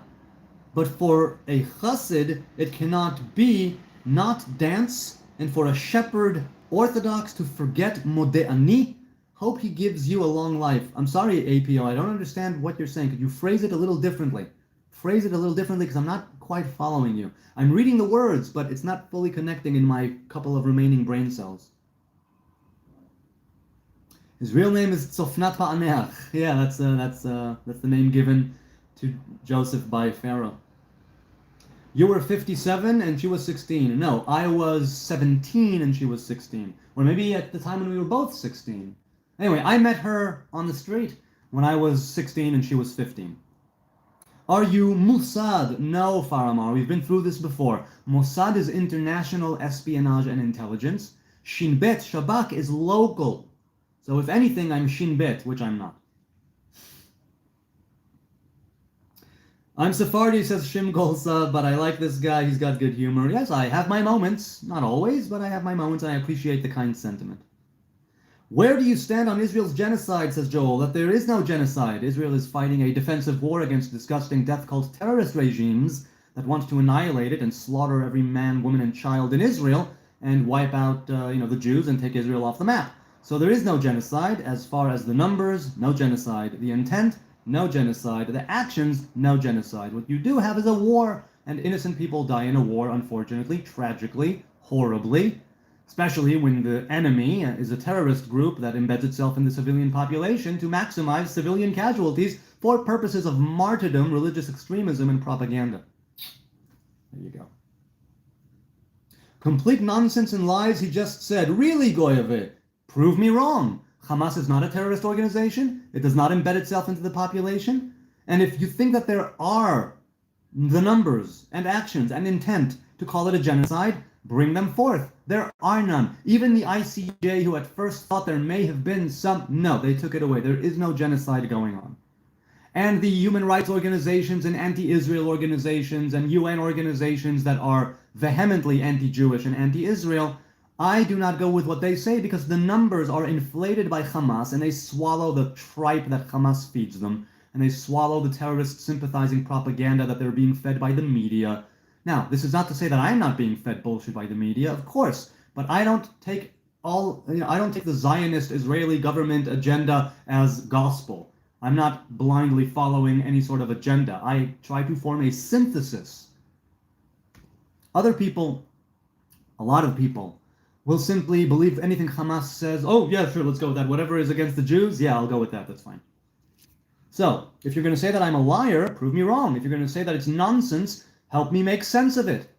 Is Hamas not a terrorist organization that embeds itself in the civilian population? Have they not fired from mosques, schools, homes, hospitals? Have they not built a terror tunnel that's greater than the London Underground instead of investing the money, the humanitarian aid in their population? Tell me where I'm wrong. All of this is 100% verifiable, proven fact. You're full of shit. Hamas could have had a Palestinian state. They were elected democratically over 20 years ago, or just 20 years ago. They could have laid down their arms, stopped fighting Israel, established a Palestinian state in Gaza, and lived an amazing life. But they chose to continue on their terrorist ways. So there you go. Anon says, why is part of your religion to not shower? It isn't. I showered an hour and a half ago. And, hour and a half? No, 2 hours. 2 hours ago. And, sorry, an hour and a half ago I was here. 2 hours ago I showered. And showering is a good thing. It supports your body. It supports your mind, health, wellness, hygiene. All very pro and good things in the eyes of the Torah and halacha.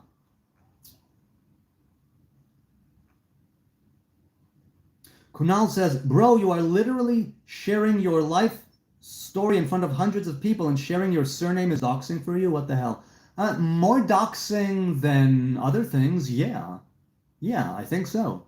I think so. It's not that I fear it, or it's just that, I mean, unless it comes up, let's say, organically or naturally from me, no, I don't think I would want to do that for some reason. I don't mind sharing my, what did you call it? My life story. Not at all. But sharing things where you could actually ultimately end up at my house? I don't know. I don't know. I'd rather meet people first outside in the public for a cup of tea in some coffee shop. I'm a Vibe says, and your shit. What about my shit? I've had some very comfortable shits, I gotta say. Bob Marley inspiration, Jay Spark says. Well, Bob Marley was a Rasta. Rastas take the Nazarite vow, the religious ones anyway. And so the Nazarites of the Hebrew faith and the Rastas of the Rastafari or the Christian Orthodox faith, the Ethiopian Christian Orthodox faith, do take inspiration from the Nazarite vow. So Bob Marley is not my inspiration. It's the Nazarite ship that is Bob Marley's inspiration.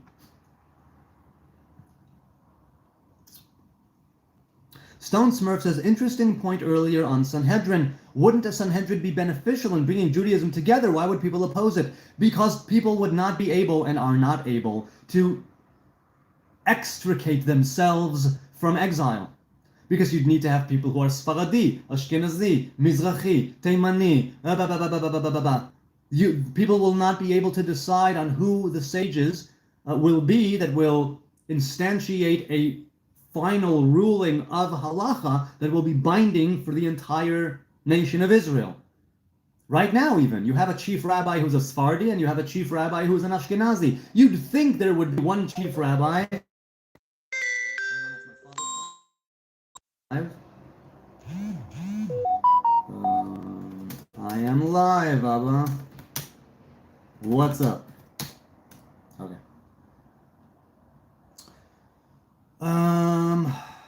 Hell yeah, brother. Can you do me a favor and fart into the mic, please? Well, I don't have a fart right now. I can give you the next best thing. Pretty good, right? Okay. Guys, I think I like Jews now. You're all right, hat bro. You can stay. Thanks, DW. I appreciate your the sentiment. Ace Rimmer says non-duality is the only way. Well, the only way, non-duality. It is a way, for sure. It's through the duality of creation in this world that you can reach the, that singularity, I suppose. What state are you from? One settler colony to the next. No, I'm a Vibe. I'm here in Jerusalem. I'm not in a state or settler colony. Also, for a colony to exist, there needs to be a mother state. But Israel is the mother state, meaning we are not a colony or colonials. And to settle is a fine thing. There's no such thing as settler colonial when it comes to the Hebrew faith and the land of Israel. If you want to say that we have settled and colonized other areas, you can make that argument, but not about the state of Israel, not about the land of Israel, rather. Oh, pardon me. Can we get to know God after we die, says Diego. So, the Torah says, no man shall see me and live. Meaning that there is, you can understand from the words of the Torah, something of a revelation that can be made more apparent when the soul is outside of the body. Because when it's not constrained in the physical shackles of the mortal coil, it is able to perceive more, which is also why when Elijah was taken away in chariots of fire, he asked Elisha moments before that. He said, if I were to be taken away, what is it that you would want? And he said, I would want twice your spirit to come to me. And so you can ask, what's the deal? Elijah had a certain spirit while he lived, and Elijah is asking for twice that when he is gone? But yes, because then when a person is ascending like Eliyahu, or when a person dies and the soul separates from the body to the degree that it does, there is a greater revelation that can come into existence and a light that shines that much brighter without a filter on top of it. Yes? And that is why Elisha could ask and indeed did receive twice, right? So can we get to know God after we die? Not in fullness, according to the teachings I follow, but in greater knowledge than we know here. Bro thinks people would hunt him down if he tells his surname, LOL. No, I don't think people will hunt me down, and maybe it is a foolish thing to do, but since I don't usually do that, I simply got into the... First of all, I did receive a death threat for me and my family, Kunal. Now, you may laugh and say, lol, from over there in India, but I take that very seriously, and you may think that it's nonsense. Have you ever received a death threat for you and your family online? I'm guessing no. So, you can lol all you want, but I take this seriously. And if you want to laugh at me, by all means, laugh at me. If you want to think I'm ridiculous, think I'm ridiculous. If you think that it's asinine, you may think that it's asinine. You're not me. That's what it comes down to. That's it. J. Paul says, everyone is welcome here by him. He's nice and cool. I have my moments. Hey, Celtic King is here. How are you? I'm doing really well, man. How are you? I'm doing pretty good. Sorry, bro, that really sucks. Death is not funny, Own Site says. I mean, it can be very funny, but if somebody sends me a death threat, against me and my family, yeah, I'll take that under advisement. I think that's horrible, says Randy. Well, yeah, kind of. Shalma says, OMG, I can't believe people still watching your garbage. Yes, people are watching the garbage. I don't know. I keep spewing it out. I tell people to swipe away if they want to swipe away, but people keep showing up. The YouTube algorithm has graced me with many, many new views and subscribers in the thousands. And I very humbly accept the plateau that is right now going on of thousands of people showing up in this stream on a regular basis. People must be so bored. Yes, I'm sure many people are bored, but consider that the garbage might be invaluable, not valuable to you, but maybe invaluable to others. As the Grateful Dead said, one man gathers what another man spills. One person's trash is another person's treasure. I have had people, and you can call them bored people if you want, who've reached out to me and said, you know what, I never thought of it that way, X, Y, or Z. And I've had people reach out to me who said that I'd helped them answer or address questions that had been bothering them for a while, and I was able to articulate something in a very specific way that clicked with them. So, Skoll or Scholemerlanger 2831, by all means, swipe away. Nobody's asking you to be here. Nobody's asking you to agree with me. I'm not asking people to agree with me. I always tell people, do your research. Take what I say with a grain of salt and hummus. So, and yes, it is garbage. However, what's garbage to you might be of some value to someone else. That's it. That's what it comes down to. I don't deny that I'm talking trash. It's all trash. It's all bullshit. It's all meaningless. It's all frivolous, blah, blah, verbal diarrhea. And yet, within the diarrhea, if you swim in it long enough, you might find a gem. Thank you, says Diego. So according to the teachings you follow, what happens after we die? So again, you have the temporary waiting rooms of Eden and Gehinnom, right? Something that is sort of akin to purgatory, which is a temporary sort of place of purgation and purification, a place where you are cleansed.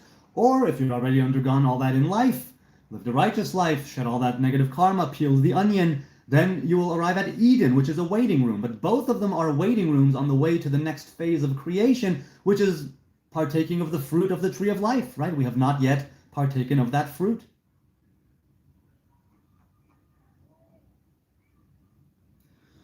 Hey, Keegan Drummer is here. There he is. There I am. Yes, indeed. Muslims are destroying peace, says Vigil. I mean, I don't know. I don't know Islam. But to make such a generalization about billions of people, you think so? I'm not saying you're wrong. I'm saying you think so? Good day to you. And you, Madman Voyages. Hi, Madman Voyages. What does it mean when God says to Moses, I am who am? Maso team, I have an entire video on this, right? On Ehye Asher Ehye. You can look it up if you want. The name Ehye, E-H-Y-E. Look it up on my channel. What does it mean? It has to do with a revelation that is higher and that is meant to be. You'll notice that when he talks to Moses, he says, tell them, right? I am sent, right, was sent to you. But when he actually does show up back in Egypt after the burning bush, he does not say Ehye. He says Adonai, Yod Hei Vav Hei. So what does it mean? You can look at it Kabbalistically. You can look at it very, very plainly as a name that bespeaks the future, because Ehye is the present, is not the present, is the future tense, will be. So that's the basic meaning. Celtic King says, if your content is verbal diarrhea, then it is fertilizing my mind with another perspective and good information. Yeah, that's part of what I'm doing here. I want the same thing. I also want to be fertilized with your diarrhea.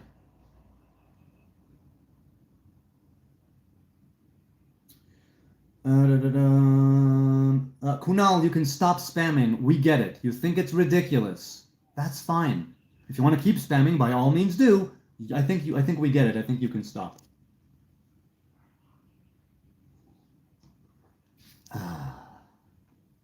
Is this a Jew? Says ME6057. Yes, it is. Of the kingdom of Judah. Here I am. I'm a Vibe says there's no way that Zionists can be following Judaism. No, that's not true at all. Because Zionism has its roots in the book of Deuteronomy. And Judaism has its roots in the Torah as well. Meaning that you're full of crap. Now, if you're talking about modern-day Zionism that has its roots in the 19th century and socialist, secular, enlightened thinking, that's a different story. But Zionism as such has its biblical roots in the book of Dvarim. So you don't know what you're talking about. You see what I'm saying? Okay. So there's a lot of ways that Zionism can be following Judaism. Many, many ways. The fact that there are those who say that you can't be a Zionist and a Jew at the same time means that they are ignorant of the meaning of Zionism, of biblical Zionism, and of the three oaths versus the dry bones. I can smell that hair, Gloomis says. Smells pretty good. I washed it not long ago. Hebrew Nazarite is shit for the soul. Exactly, Viet Cong. Good to see you again. Or did I say hello to you already? Either way, hello, good to see you. All of you out there, a quick aside to say thank you. There are 80 people here, or just about 80, 75 likes. It's been an hour and 49 minutes, give or take, and I deeply appreciate your time, your kind attention, your participation, your engagement. I don't take it for granted that you're here with me live from Jerusalem, unscripted, unfiltered, raw, and coming at you in your face like a fart. And, you could be doing anything else right now, literally anything, but you're here with me right now and it's deeply appreciated. The likes, the subs, the views, the comments, the chats, the DMs. If you want to hit me up in the DMs, Hebrew Nazarite, look for my tree, X, TikTok, Facebook, Instagram. I don't post there really, but I'm there for the DMs. If you want to hit me up for some one-on-one, I love engaging with others when I have the time, in the DMs. And I really do hope that there is some value, there is some entertainment, there is something stimulating you in the chat. I know that I am highly stimulated right now and very aroused because there's an energy here and there's a give and take here and there's a dialogue here, there's a discussion here, and I truly do love it, cherish it, appreciate it, and I don't take your time or attention for granted. Let's continue. What time is where you are? It is 12:15 p.m., just now noon. When did I make fun of your family getting death threats? You are the one projecting. I didn't say you're making fun of it. You said, bro thinks someone will hunt him down if he says his surname, lol. That means laugh out loud. That means that you think it's funny that I think that I might be hunted down. And all I said was, me and my family received a death threat not long ago from somebody. I took that seriously. You may laugh out loud at me thinking I might be hunted, but I take it seriously. So you don't want to? You want to make a joke out of it? By all means do. But I take it seriously. I'm not expecting you to. I don't even know you. You're just a random dude in the chat and the comments that I've had some conversation with, and I admire, your ability and your willingness to talk and converse. You ask good questions, but I don't see that as something that should be made fun of at this point in time. You should be making fun of everything all the time, but it depends, know your audience, right? There's a time and a place. But if you think that that's funny, by all means, go ahead and laugh. Unethical says, yeah, clown shit, you got nothing anywhere, bud, and you know it. Say what? You're not going anywhere, bud? I'm not sure what you mean. Please, brother, ignore the trolls. No. I like engaging with them sometimes. It's fun. They amuse me. Keep eating Doritos and typing threats, says Unethical Bloodstrike. What kind of Doritos are you people eating these days? Do you like Messi, said Dan Monkey. I've seen him play. He is really, truly amazing. He was just built to play soccer, right? To play football. Really. Let's continue. But yeah, I do like him. I mean, look, I like anybody who can play the game. Really, professionals, the consummate professionals who know how to dribble and slalom and pass, the things that they do, the accuracy of their kicks and their headers. It's just truly something to behold. A person on top of their game, a master of their craft. It's always lovely to behold somebody who is a master of their craft.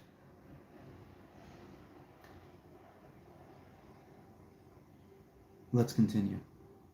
Do you know Maradona? I mean, I don't know him personally, right? Armando Diego Maradona, crying INS. So I don't know him, but I've seen him play. He was very good too at the time. He had a bit of a tragic, thing, and but yeah. I knew of him, and I have seen him play. Not live. Oh, live, but not in person. Keep that smile on your face as no national identity, but as a human. Yes, I agree, On-Site. Very good. To keep the smile on my face is a good way to go forward. Do you like boxing, says The Fusion? No, I never got into it as a sport. Not as a spectator or an actual, or in the gym. Never got into boxing. Donnie says, what do you do for work, dude? I'm a writer. That's what I do. I'm a man of words.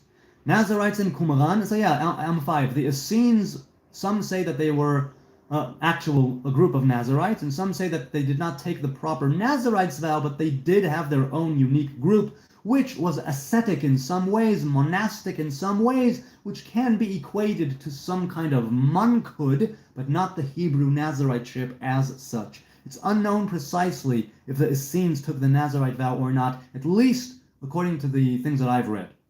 But I don't know. Do you know? Were the Essenes in Qumran, that's where they settled, right? And then the chat lagged. The chat glitched. What's going on? Am I live? I think I'm live. Okay. Yes, I'm live. It glitched, but I'm live. Okay. Why Hashem expelled you from the land? Because we broke the covenant and we broke the commandments. We didn't keep the Sabbath. We kept the slaves after the 6th year. We did not keep the Sabbath of the land. and we were stealing and cheating and murdering and adulterating, right, and fornicating with people whom we were not supposed to fornicate with, worshiping false deities, that is why we were kicked out. And if we continue or go back to doing those things, we will be kicked out again. That's what the Torah says. J. Paul says, you can tell you're a writer because you're a great speaker. Thanks, man. I have my moments, but I'm always striving to become better. So yeah, that's why we were kicked out of the land in the past. That's why we might be kicked out in the future.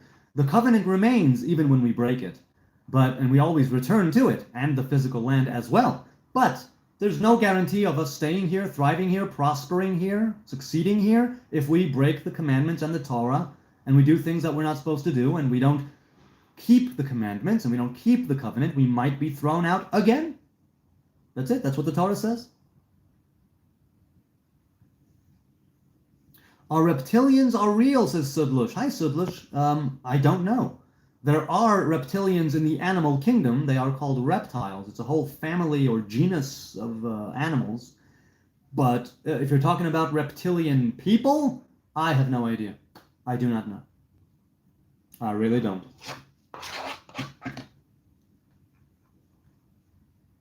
What do you write? So, Donnie, I'm a screenwriter, though I haven't done that for a living in a very long time. Occasionally I do send things out, but I don't do that for a living. I'm a marketing writer, blogger, editor, copywriter. That's what I do. Good night, guys. This was refreshing before bed. Good for you. Have a good night, Keegan Drummer. Keep on drumming. Keep on drumming. So what I write is different things online for different companies. Until 5 days ago, I worked for a marketing agency that had many different clients. I've written things, product pages that were #1 on Amazon. So, yeah. Hopefully I'll get a good job. Hopefully I'll get my next job that will be even better than my previous one. Thank you for this, says Stellar, and thank you. Hey, HWF is here. Hey, bro, how are you hanging in there? I am hanging in there. Hanging in and a little out. And he says, listen to the survivors of the USS Liberty. I believe my fellow Americans before I believe what was said by the government. Yes, so the USS Liberty, I still think that it was probably a mistake and a case of mistaken identity. Why on earth would Israeli forces attack a USS, a US ship? That's literally what USS stands for, right? A United States ship? Why would they do that? They had never done it before or since. US, right? The United States is one of our greatest, if not the greatest ally we ever had. Why would we attack its ship? I think that during the fog of war and the intensity of battle, they were mistaken for an enemy ship. I don't see any reason why they would be attacking them intentionally. I really don't. But I don't know everything. I know that it's still a controversy. Kunal says, maybe you should stop doing things that cause you to receive death threats. No, I see it the other way around. I see it as me doing something right. Because I'm here to share my views, speak my mind, have discussions with people. If people can't take it, and they are so homicidal that they would send somebody a death threat against me and my family just for being a Hebrew man in the Hebrew land, this does not mean that I need to reorganize my entire life and stop doing what I'm doing. It means I simply need to take caution. Now, you, Kunal, may not understand this term or idea or concept of using caution online. Maybe you do, maybe you don't, but I do, at least a little bit. But no, this is not something that's going to stop me from doing what I'm doing. Definitely not. You too are a random Jew on internet using his religion for money. Yes, I don't ask people for donations. I don't ask people for super chats, super thanks, super stickers, anything. And the 100% of the money that ends up in my bank account goes to charity here in Jerusalem. So Kunal, sorry man, you have no idea what you're talking about. This channel has made a few thousand US dollars ever since it started to be monetized in January. And I have not kept a single shekel. So what are you talking about? I'm making money off this channel? No. If I do make money off the channel, it will be from, let's say, a brand deal or a sponsorship that will come my way, if that ever does happen. That I plan on giving a tithe from and keeping the 90%. But everything that ends up that's from the viewers, ad revenue and supers, I give it all to charity. So I don't think you know what you're talking about. And incidentally, if you don't believe me, check out the community tab and the posts from previous months where I give you my analytics and my bank account and the receipts from the places which I gave to. So you're saying that I'm using my religion for money is A, a lie, B, ignorant, C, you're saying that, oh, you're using it for money, but I didn't call you out. By all means, call me out. If you would call me out, you would see that you are wrong and that you're full of shit. So you may say, I didn't call you out for using religion for money, to which I would turn around and say, I'm not using my religion for money. I'm not telling anybody to give or donate or sub or like or view. This is a channel that has always been growing organically, monetized organically. It receives donations organically. So I think, Kunal, that you don't know what you're talking about, and yet you think you do. I would do your due diligence in researching the channel before you spout off. And if you want to call me out on something, by all means do. Either it's true and I will take it to heart and thank you for correcting me and rebuking me, or you call me out on something like this, which is bullshit and untrue, where I can say to you, mistaken, take a look. I can give you the receipts for the charities that I gave to here in Jerusalem that incidentally serve everybody East and West Jerusalem alike, Arabs, Jews, Druze, Christian, Baha'i, Rasta, Shinto, everybody. So, Kunal, I think that you are using this as some sort of a gotcha, but the only thing that you really have is your dick in your hand. Pretty much. Metaphorically speaking. Or, I don't know, maybe practically speaking. You don't have to share this, but...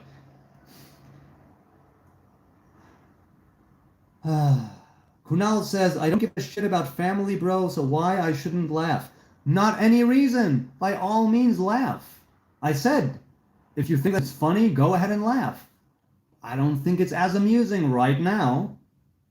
But later on, sure. But you seem to LOL, and I'm saying, by all means, you want to laugh out loud? Continue to laugh out loud. It's all good. Nobody's telling you to stop. Do you drive a Mercedes? No, Sicilian. I don't own a car, and I only got my license a year and a half ago. A year and a half? Yeah, just about a year and a half. So I only got my license at age 41, and I don't own a car, and I've barely ever driven. Raven says, right, but where does your money come from? You stream every day, but donate all money from your channel? Yes, I do. After YouTube takes its cut, there's money that ends up in my bank account. I take all of that money, and I give it to charities here in Jerusalem. Yes, my money comes from my day job that I was let go of 5 days ago, but there will be a new day job, God willing, or a career. I mean, I have a career. It will be something in the next stage in my career, right? The company that I was working for over 11 years was bought out, and they were letting people go, and me among them, because they could not afford to keep me, because I, as the head of copywriting, charge a lot of money for my services, and they are worth every shekel. But they did not have the money to keep me on, so they had to let me go because there was not enough work and not enough money coming in to have me on the team. So yeah, and the group that purchased them were letting go of a ton of people in the office. So I was let go. And yes, I donate all money from my channel to charity. You can take a look at the community posts that I put up every month, and you can see that I do. And if you want even more proof, I will send you the actual receipts that I receive in the email in full, redacted without my name and whatnot, and address and stuff. But yes, I give everything from this channel to charity. Should a brand deal or sponsorship come my way, like I said, that I'll give a tithe from, a tenth, to charity and keep 90%. But everything that comes from the viewers, ad revenue, super chat, super thanks, super stickers, goes to charity. That's it. I don't need your money. I don't need your money. You're a viewer. You're a contributor. You're a person here in the live stream. And I deeply appreciate it, and I don't need your money. If you do give money, just know that it goes to charity. Now, if people... You're asking for money, but nah, Samuel says. People in the chat who are perhaps regulars here, I don't think 70-something people here are without any regulars. There are regulars, I'm sure, among the 70-something people in the chat right now. Please, have I ever, even once, asked for money? Ever? Let me know. I don't think I did, not even once. That's not what this channel is for.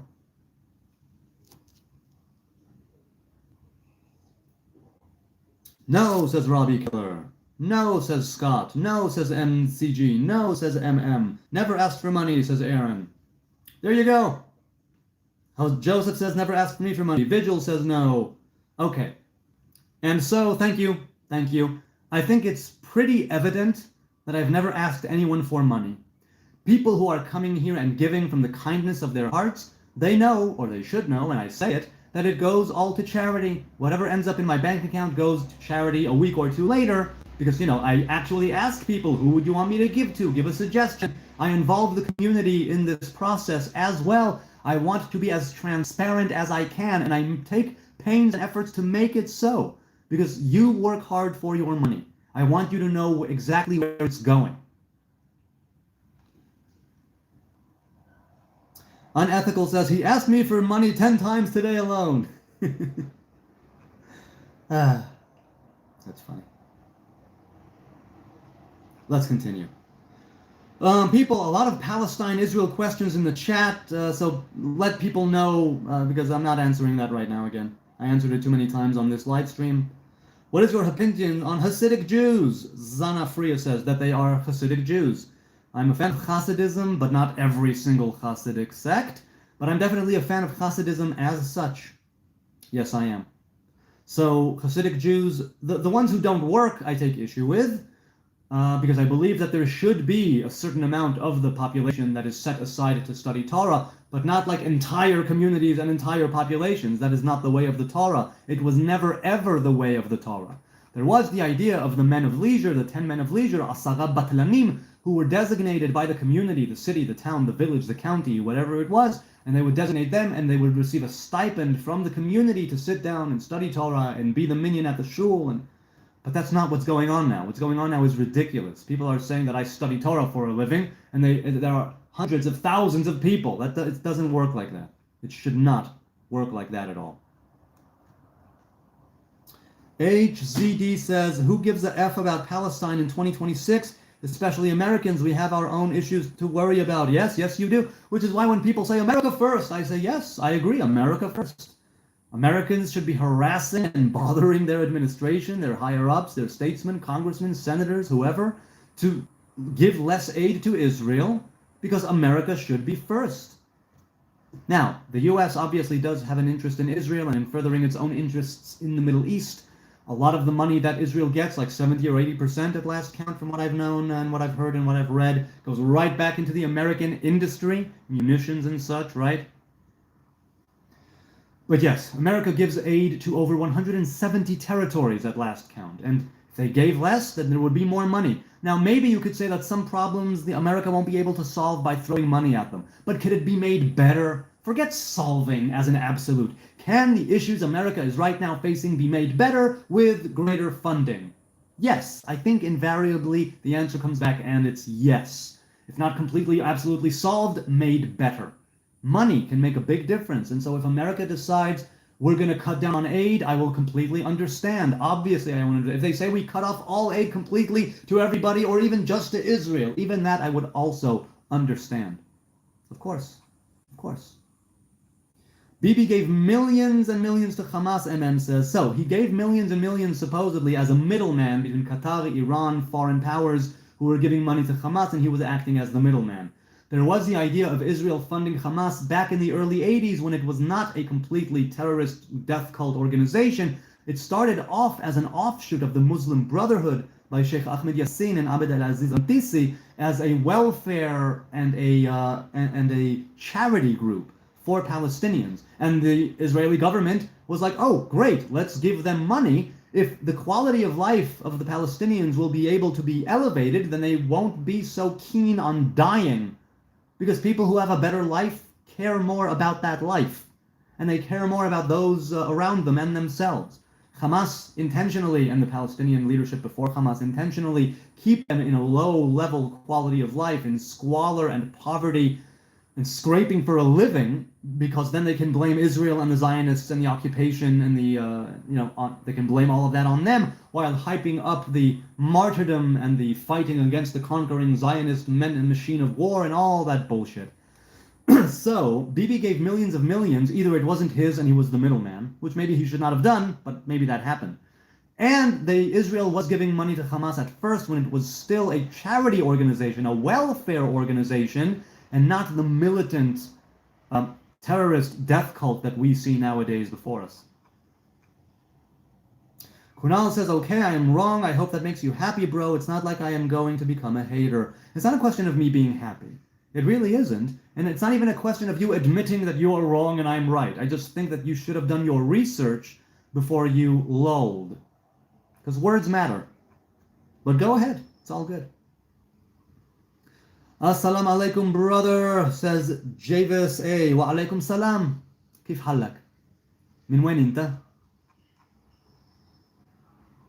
Are you one of those kung fu monks? No, I am not a Shaolin monk. Coca-Cola. No, I'm not a Shaolin monk. I'm not any kind of monk. I am a simple Hebrew Nazarite. That is it. Barry says, you're right, you're not blind, you're just stupid. Well, I'm not sure if you're talking to me or not, but yes, I am very stupid. I'll give you that.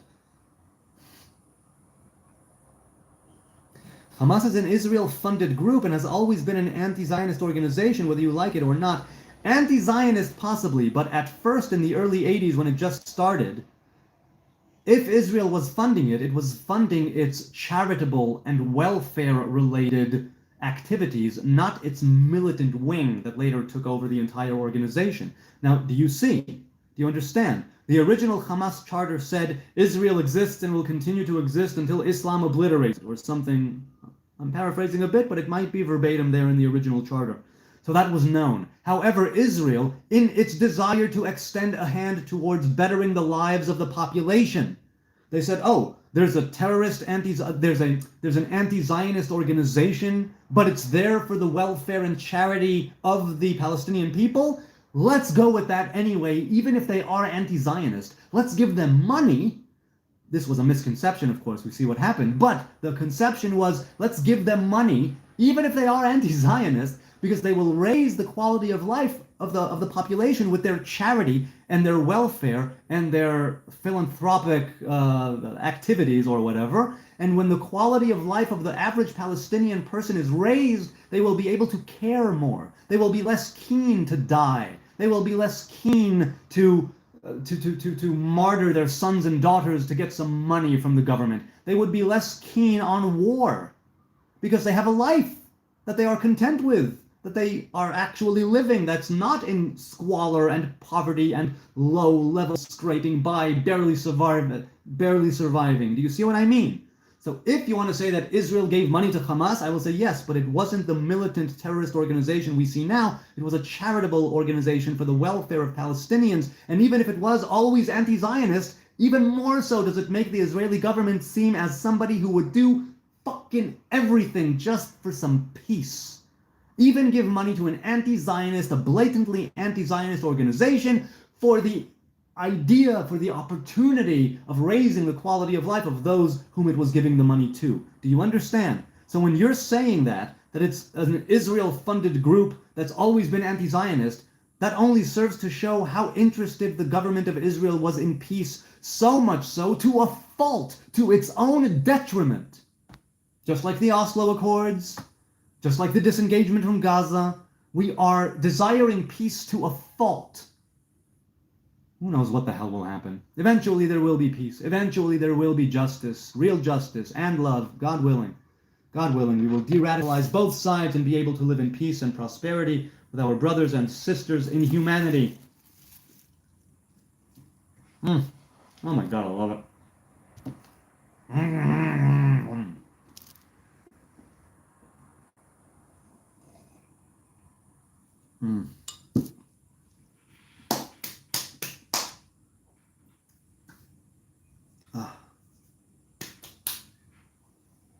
on. Okay.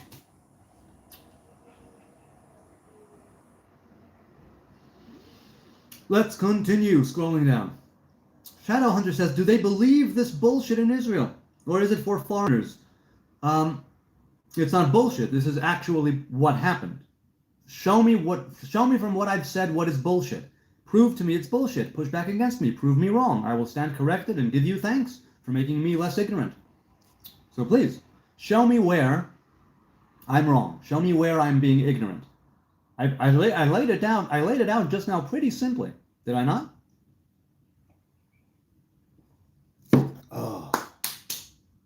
Right? I mean, I agreed with the dude in the chat who said that Israel funded Hamas and it's always been anti-Zionist. And I showed how that was Israel wanting peace to a fault, to a detriment. Bro got his ego bruised, Kunal says. I don't think so. Though I don't deny, of course, there is an ego. I try to let it express itself very, very little. I truly do try to elevate my ego and use my ego and not have it use me. As for getting my ego bruised, Kunal, I'm curious, where exactly do you see me getting my ego bruised? I'm here having conversations with people.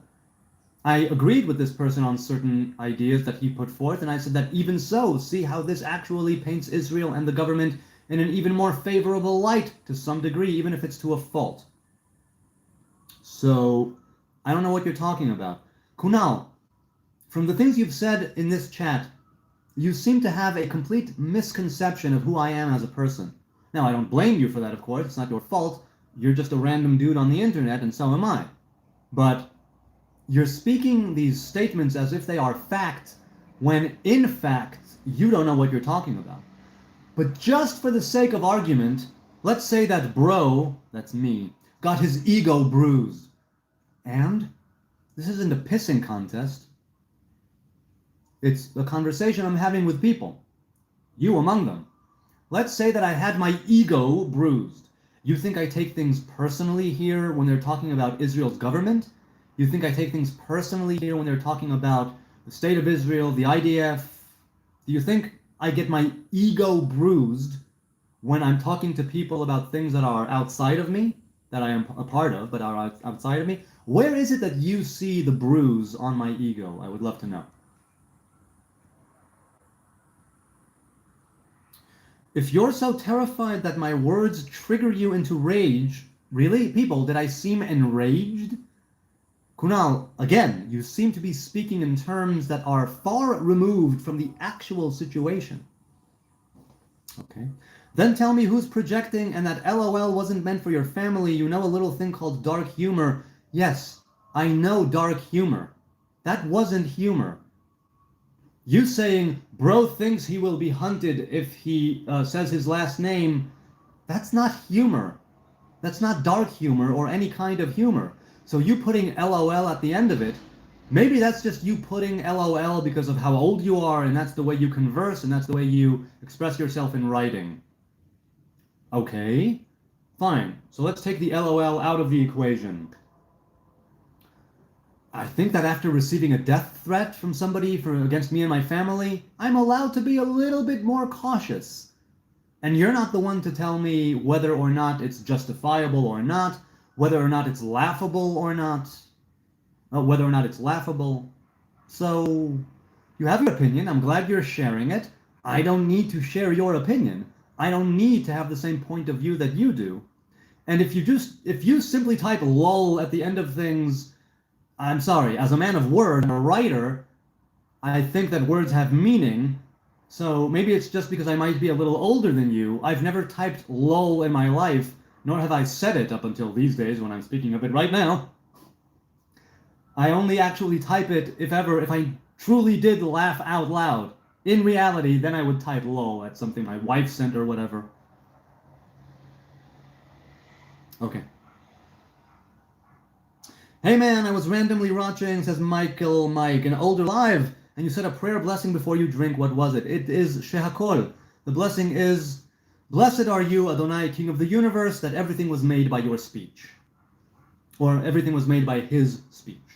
That is the grace or the blessing before drinking things that are not wine. Wine has its own blessing, but something like coffee, tea, water, juice has that blessing. It means laughing out loud, and I love laughing, so why would I not type it? Yes, you can. You definitely can. Admin, why are you so angry? You sound like a Redditor, unfortunately, says Panic.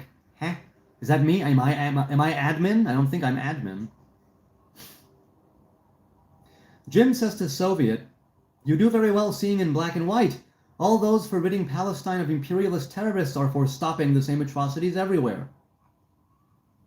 Toasty in black says, "Lol, lol, lol." "You can smell him through the screen," says the real big moth. I like my deodorant. How about Shalom wine? Do you drink it? I don't know what Shalom wine is, but I don't drink any type of wine or alcohol. I have not partaken of wine or alcohol, just rhymes, in 16 years, just over 16 years. Do you need to say exactly that, or can you just say anything to bless it? So, the blessings that we say in a specific frame come from our sages, but you can basically say anything you want. Those particular words, in that particular order, in that particular way, they are there to facilitate the unification of the divine masculine and feminine presence in a more surgical and precise way. But can you say anything randomly, spontaneously that would achieve the same thing? Yes, you can. That, with its Hebrew and the precise phrasing, aims to do specific things because every letter there, every dot of punctuation, every inflection has a spiritual root. Can you get to that root in a different way, through a different branch? Yes, you can. What cave did you crawl out of? There's a cave in the Judean desert. There are many of them, but there's one particular one, and that's where I crawled out from. Or my mother's vagina, you could think, and the birth canal. You can think of that as a cave, and I crawled out of there. Wait, no, I didn't. I was born a C-section because I was a preemie. So I didn't even crawl out of my mother's vagina. But for all intents and purposes, let's say that I did. So that the birth canal, that's where I crawled out of.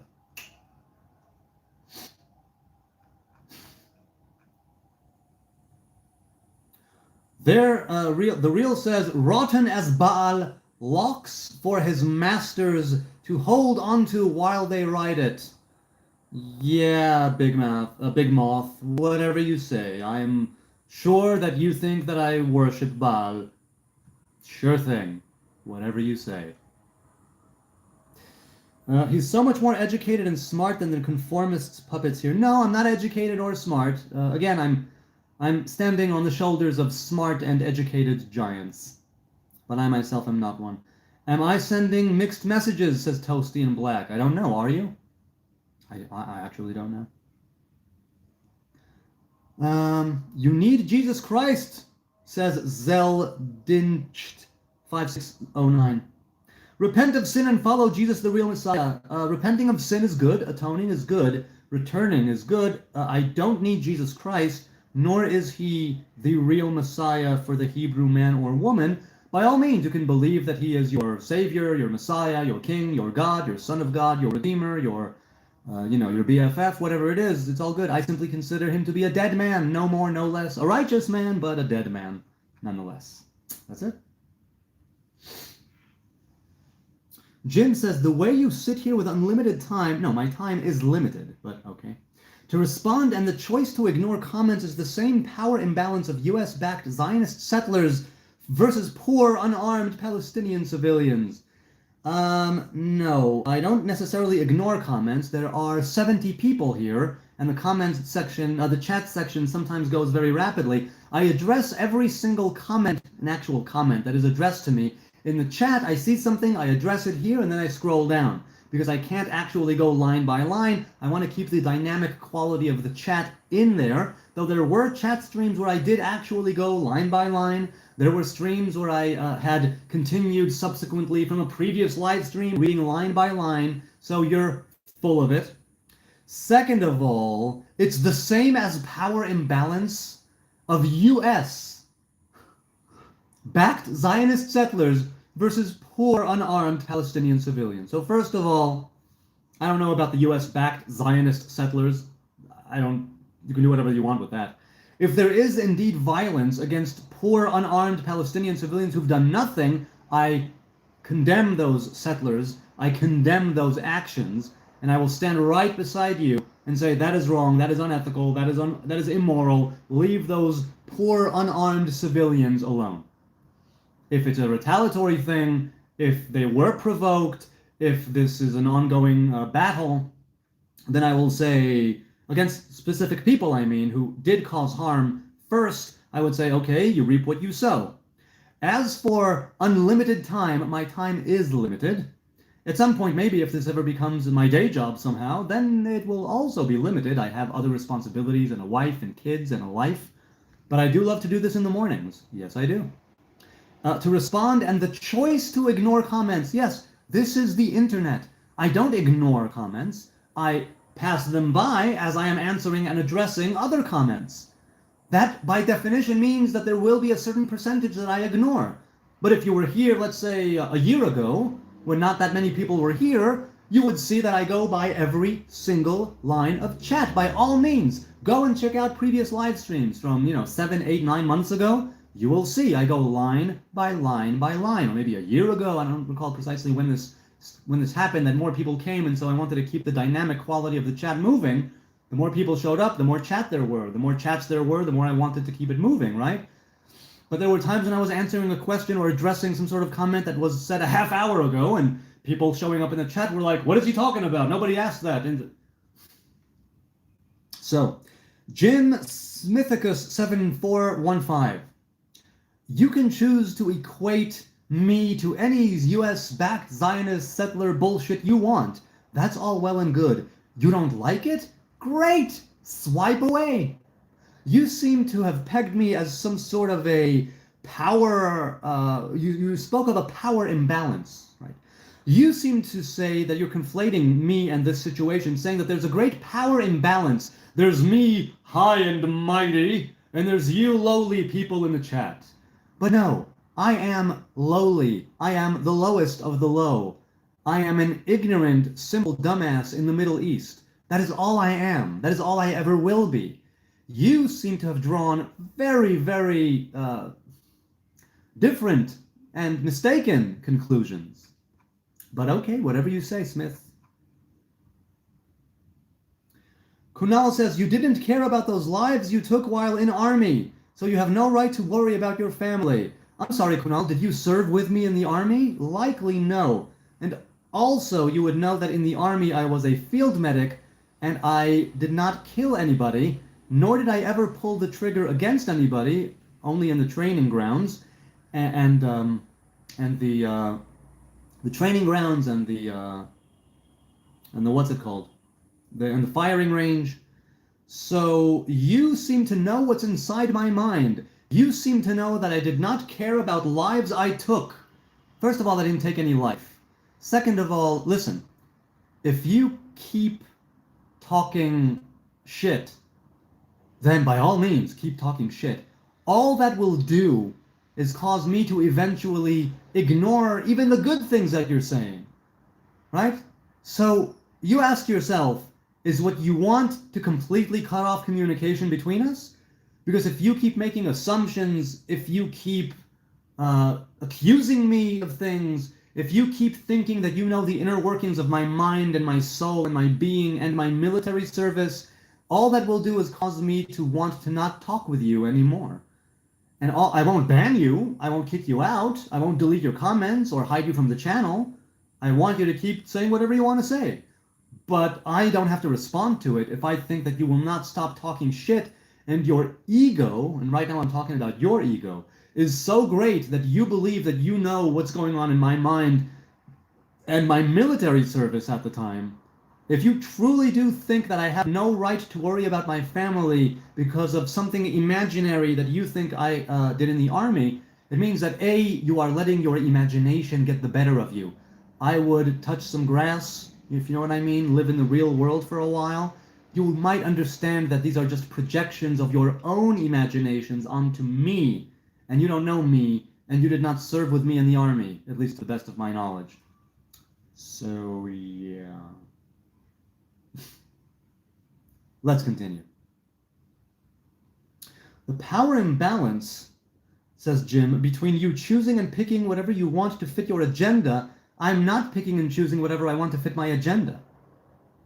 Do you think my agenda is to agree with someone who said that Israel funded Hamas and that it's always been anti-Zionist? You think that's my agenda? No. I'm having conversations with people This is an open dialogue, honest and authentic and forthcoming on my end. I can't speak for you there in the chat, on the other side of the screen. That's your business. If you want to talk trash, you want to be full of shit, you want to project, you want to accuse, you want to insult, you want to cast aspersions and allegations, that's your business.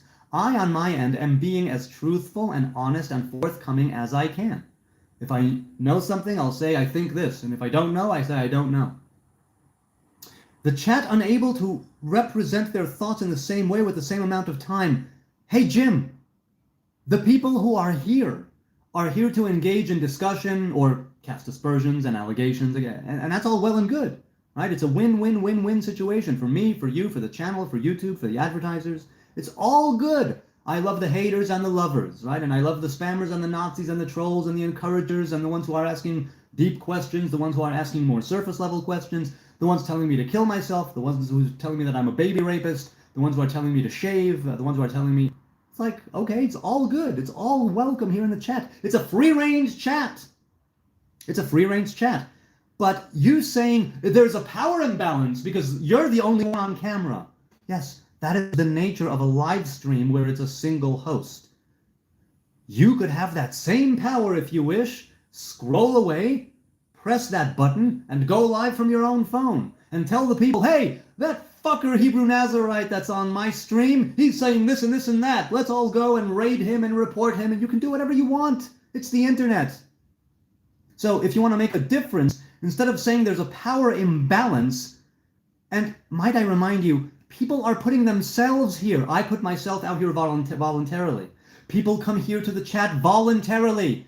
Nobody is putting a gun to their head and telling him to watch this stupid son of a bitch. I just don't get where you see a power imbalance here, man. I really don't know what you're talking about. Okay.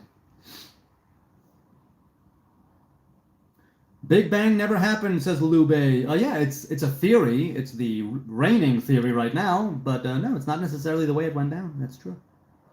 Oh, I know you're reporting, says Steve. I'm not reporting anybody. The only one I reported was the one who sent a death threat against me and my family. Him I reported. I reported him. I reported his channel. That's the only one I've ever reported, I think, ever. And I've been on YouTube for years, in different channels and things. So, yeah. Enjoy your shitty wall, says Lube. No, I'm not a fan of the Western Wall. I have a love-hate relationship with the wall. I'm not really a fan of the Wailing Wall. No, not really. Jim continues, doubling down, and he says, how can you not see the difference between you being able to talk non-stop and the chat having a digit cap? Of course there's a difference. All I'm saying is that there are people here of their own accord. Also, I say, if I didn't get to you in the chat, leave a comment. People, go to my channel, scroll away. Go to any one of my streams, ever. You will see that I address every single comment. I like and heart every single comment to show my appreciation to those who wish to engage, whether they are insulting me, whether they are bad-mouthing me, whether they all get a like, they all get a heart, they all get a response, whether it's a long paragraph, whether it's a few paragraphs, whether it's a few emojis, whether it's a sentence, they all get a response from me, all of them. I'm not just saying this. I deeply appreciate the ones who show up. I deeply appreciate the ones who engage. I don't take it for granted, and so I answer and address, if not answer, every single comment. So if you think there's a clear power imbalance, I give you every opportunity to take away that imbalance. I tell you, if I didn't get to you in the chat, leave a comment. If you don't want to comment, hit me up in the DMs, where there is no limit. You can send, and people do send, many, many text messages this long, many, many minutes long audio messages that I respond to when I have the time. We engage in one-on-one conversation. So you, Jim Smithicus7415, is full of shit because I'm giving the people in the chat every opportunity to challenge me, fact check me, push back against me. I tell them where to do it and how to do it. And I give them every opportunity to reach me digitally online if they wish. So you don't know what you're talking about. You seem to think that you're some sort of a, what? You're here to out me as somebody high and mighty who can talk and talk while you have a digit cap? Bullshit. Calling you out on your bullshit. Yes, I am. You're trying to be truthful, okay.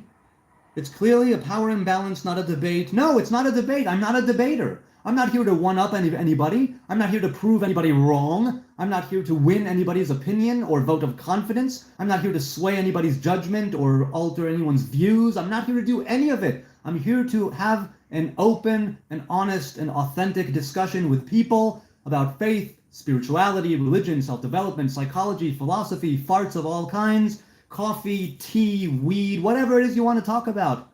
But if you're going to come over here with this dubious power imbalance argument, when I give people every opportunity, I don't ban anybody, there's no mods, there's no timeouts, I don't kick anybody out, I don't censor anybody.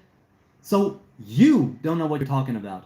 Now, it may be true to everybody else on YouTube. It's not true to this channel. It's not true to me as a streamer. It's not true to me as a content creator. And it's not true to me as somebody who goes outside of the YouTube channel on Instagram or TikTok or X or Facebook, where I engage with people in the DMs regularly.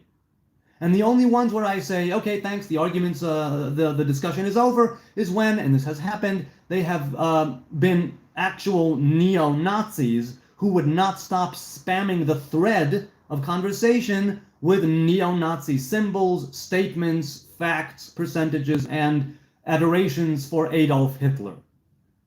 Okay, so those people, I gave them a chance, maybe even 2 or 3 chances. Eventually I said, look, I cannot abide this. Goodbye, I won't be responding anymore. And even then, I don't block them. I keep the thread open in case they ever reach out again. I don't block them.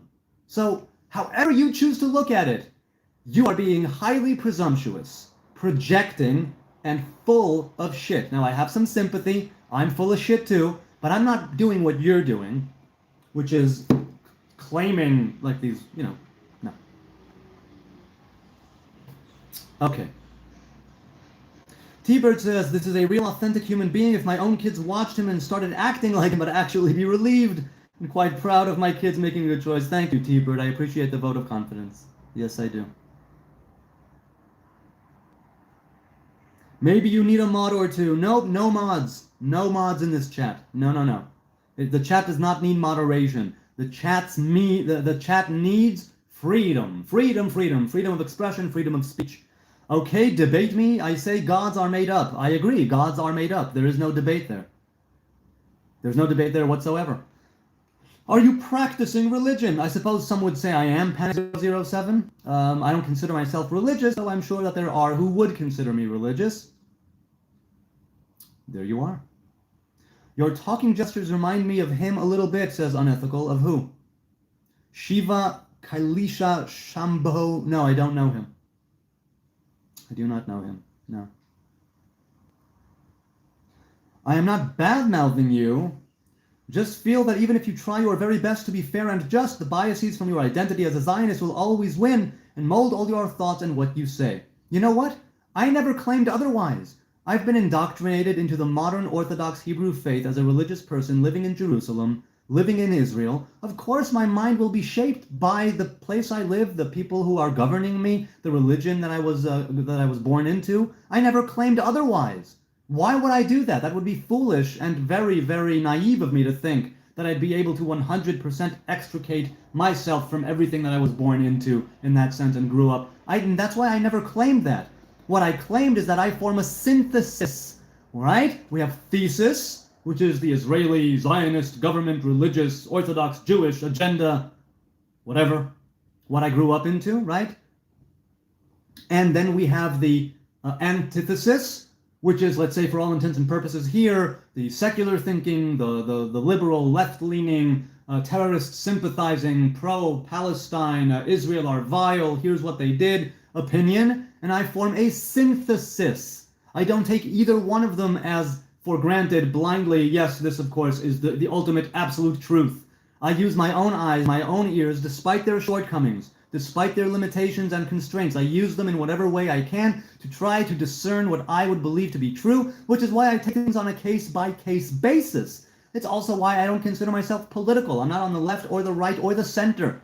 I'm not political. I haven't voted in 20 years.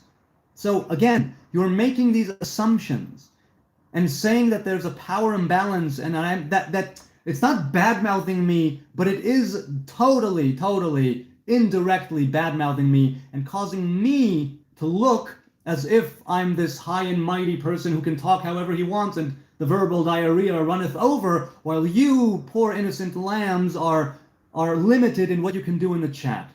So once again, if you're saying that, then what was the point of what you were saying? Taking into account what I said about giving people the opportunity to reach out to me, challenge me, fact check me, push back against me in the chat, in the comments, in the DMs.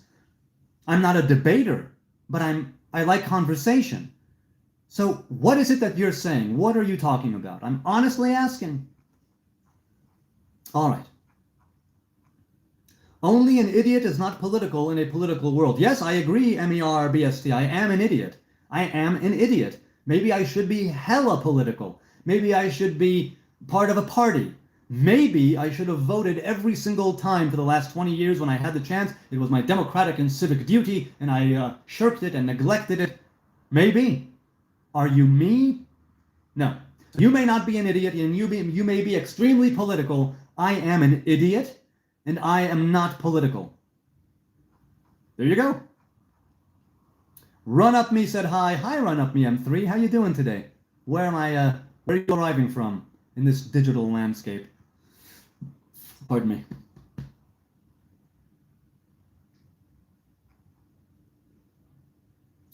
OSTS says, you're the most accommodating host I've seen on any platform. I don't know how you can handle it, God bless.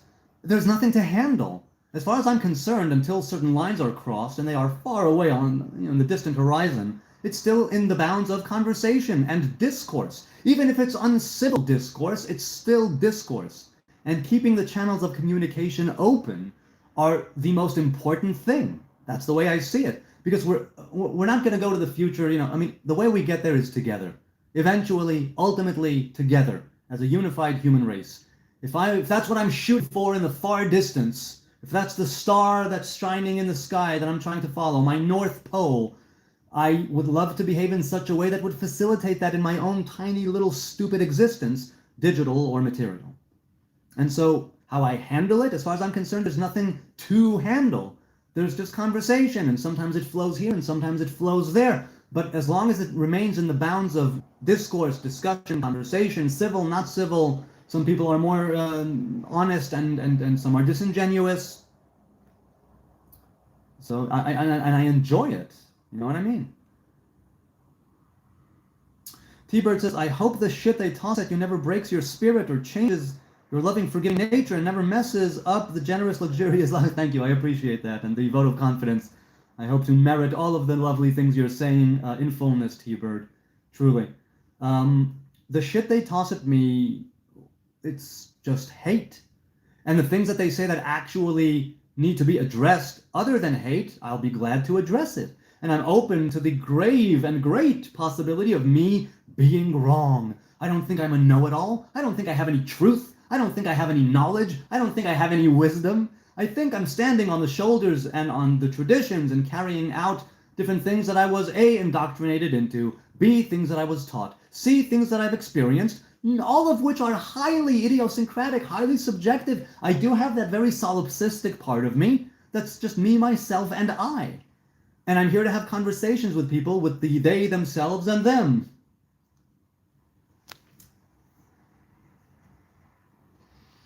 You have a beautiful forehead. Thank you, Matt Black. I appreciate that a great deal. How did you get so Jewish, says Matt. Well, first of all, I made a bargain with Satan. Second of all, I butchered a lot of deer and bathed in their blood for 7 days and 7 nights. Then I added a touch of hemp milk, and I cast a spell, and boom, the next thing you know it, a day later, my schnoz grew, my forehead, right, my hairline receded all the way to here, and it became a little bit of a talking like this, and I had to work on it in order to bring myself to talk like this once again, but it was tough. And, I lent money to tons of people and charged them ridiculous interest. I had I took a look, I studied banking and accounting and how I can take over the world from the inside out, from the outside in. These are all Jewish things. I'm not even supposed to be telling you this.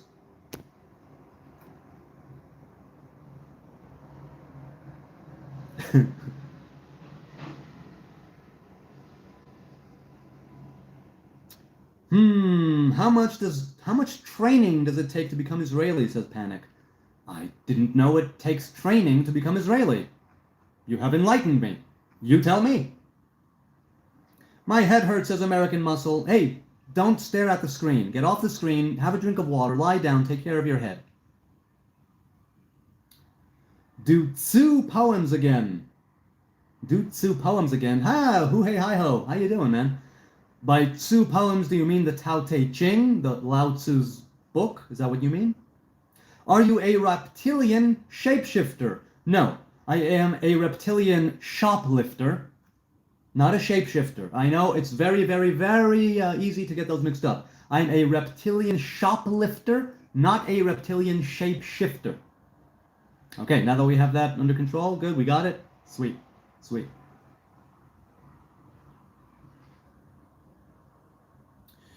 I am Hebrew Nazarite. A UFO put his soul into me, says Yana. Oh, well, I guess. An unidentified flying object? Does one of my farts count as an unidentified flying object? If its gaseous form catches the light and its aura appeared before you? Maybe. Maybe. Can you please dismiss us with your Levite blessing, says Vigil. Dismiss you? How come? Why should I dismiss you? Dismissed. Show us the specialty in their breed, says Lube. I don't know what you're talking about, man. But okay. I'm not sure what you're talking about. It was fart gas. Yes, Joseph, I'm thinking it's fart gas as well.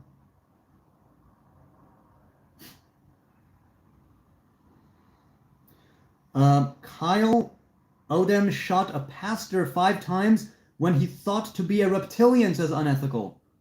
Yikes. People shooting people because they think that they are reptilian. That's quite a thing. Oh, wait, something came in. 213 Allen gave $2. Thank you, I deeply appreciate your contribution. It all goes to charity after YouTube takes its cut. It all goes to charity here in Jerusalem. I deeply appreciate you giving your hard-earned money to people here in Jerusalem, East and West Jerusalem, Arabs, Jews, Christians, everybody else. Yes, indeed. Do birds nest in your hair? No, Matt Black. I've never had a nest in my hair, though I have had one time when a bird swooped down, maybe thinking it was a branch or something, and got, for a second there, tried to sort of claw at it, and then it was like, oh, crap, that's organic human hair, and it flew away. That happened once that happened. Charity, yes, Brando done. You can take a look at my comments and posts on the community tab. I give you the receipts, I show you my analytics and the bank account figure, and you see that it is 1 to 1 to 1. I give to charities here in Jerusalem, and if you don't believe me, get in touch with me. I will send you the original receipts from the various charities that this lovely channel and its contributors have given to. So you can laugh if you want, but it actually has gone to charity. I did not keep a single shekel from things that arrived here through Super Chat, Super Thanks, Super Stickers, or ad revenue. This channel is for charity. Or, I mean, the money that viewers give or ad revenue is for charity. So by all means, if you think that I'm lying, check me out. It's all on the up and up, 100% transparent. And if you don't believe me still, then that's just you being blind and likely something of a bigot. How much you earn from this channel? In June it was $350 US. In July, also something like that. Hang on, let me see. Let's go to the AdSense payments info. So yeah, in June also something like $350. Before that, oh wait a second, no, not the last 3 months, the last year. There you go. There was $1,000, $500, $200. So it varies, but that's what this channel has made. It's made several thousand US.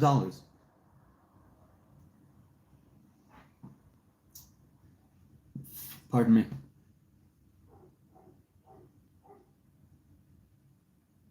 So yeah, this channel has made a few thousand US in the last 6 months or so, and I have not kept a shekel.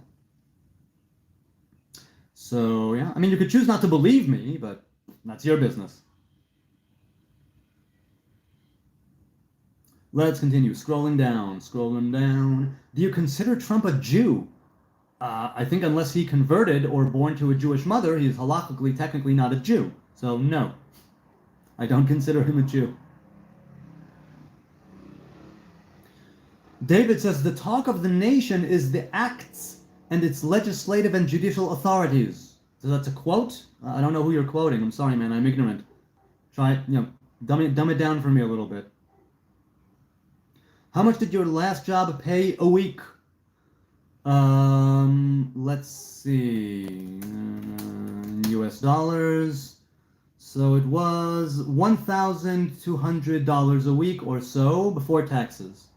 So $1,200 a week before taxes. That's what it was. Something like that. 12, 13. There are certain different payments that I got. There are certain bonuses that I got at different times throughout the year.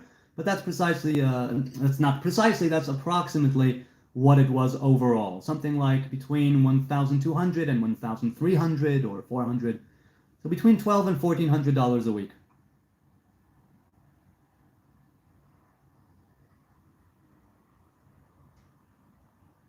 What is exactly the fox on the Temple Mount? And why did you give it significance, Zero the hero? So the idea of Shu'alim Hilchubo, the idea of the fox at the Temple Mount, that's first alluded to in the Book of Lamentations. It's said that when Rabbi Akiva, who was around a generation or 2 generations after the destruction of the temple, before he was martyred by the Romans, he arrived at the Temple Mount, or around thereof, and he saw foxes leaving, or a fox leave the Temple Mount, and people there were crying. The people there with him were crying at the fulfillment, let's say, of the prophecy of Jeremiah, that the place that was once the house of God is now barren and foxes walk among it, right? Shu'alim hilchubo. And then Rabbi Akiva ben Yosef started laughing. And I said, what are you doing? Why are you laughing? And he said, I know. This prophecy of exile and woe and destruction has come true. And precisely in the same way that this prophecy of foxes walking on the Temple Mount has come true, so will the prophecy of Zechariah, of men and women of great age and lots of days, the elderly of Jerusalem walking, each one with their own walking stick, children, boys and girls playing in its streets. In the very same way that this prophecy of woe came to pass, so will this prophecy of redemption, salvation, jubilation, elation, and wonder. The significance of the fox on the Temple Mount is that, yes, that happened, and it will come to pass that the Temple Mount, with or without a temple, will be the place, and at the right time, when the good things will also come to pass, and all of the negativity will be gone from the world, and all of the tears will have already been shed. Death itself will be taken away. Conflict, war, tragedy, it will all be a thing of the past. That is the significance, because we discern, right? From the good we discern the bad, and from the bad we discern the good. That's also what Sefer Yetzirah says. Are the foxes Jewish? Well, if you choose to look at it practically, actually, literally, they were simply foxes. If you choose to look at it metaphorically, allegorically, archetypally, I don't know if they are Jewish. I don't know. If you take the foxes as the same foxes that appear in the Song of Songs, right, in the Song of Solomon, Shir HaShirim, no. The foxes represent the dark side of the force. So I don't know if the foxes are Jewish. How do you wash your hair? I shampoo my scalp and I put conditioner from the mid-lengths down. That's how I wash my hair. And yes, if you want, I have an entire series of videos on the dreadlocks and also how I care for them from a few years ago, but it's still pretty much the same thing. And very, very occasionally, I haven't done it in a long time, I do a baking soda apple cider vinegar rinse. Jew, says Barley. Caffeinated? Yes. Yes, I am. And how are you? Are you a Jew?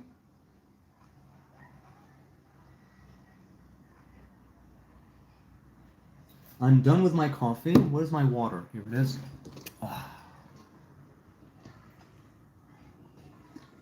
Oh, yeah.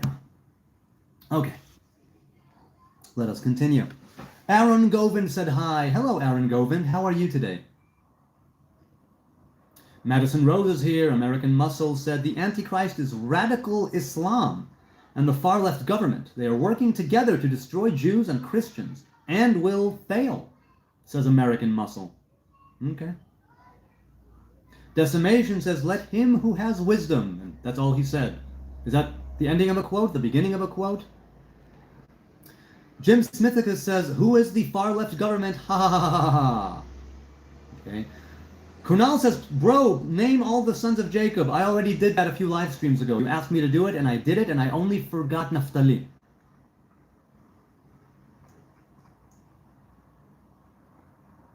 Did you know a fox is part of the feline species? Hey, Real Jack Matt.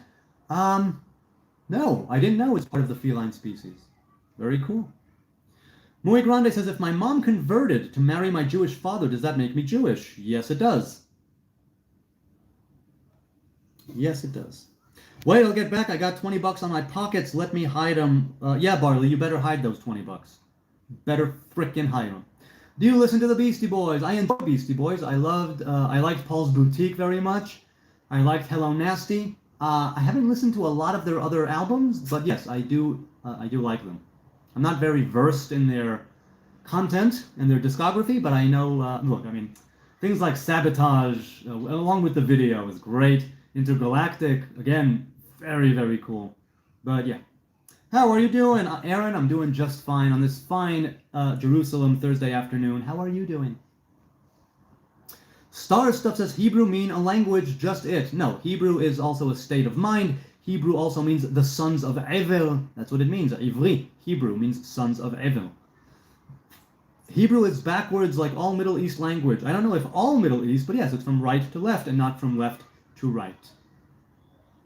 Yes, Lao Tzu. So hey, hu hey hi ho, you want me to continue with the Tao Te Ching? I had a lot of fun. In the poll that I put up on what you would want me to continue from the June broadcasts, the Tao Te Ching came in last.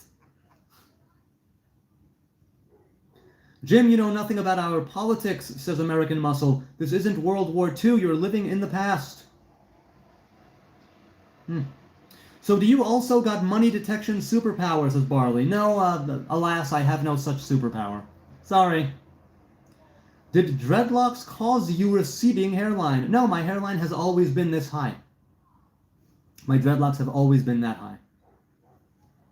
Put some peanut butter on it, says Son of David. Hey, Son of David, put some peanut butter on what? I can think of a few things. Some of them, NSFW. Ofra Chaza is an amazing singer. Yes, she was. Is? No, she died. I'm pretty sure she died. I'm a stingy sob. Does that make me Jewish? By sob, you mean sobber or S-O-B? No, that does not make you Jewish, fortunately. I'm Arabic too. So Arabic and Hebrew, backward language. Yes, they are, from right to left. That's true. Shalom, says Celia. Hi, Celia. How you doing? I got 20 bucks on my pockets. Yes, Barley, you already said that. Feel free to hide it and then come back to the chat.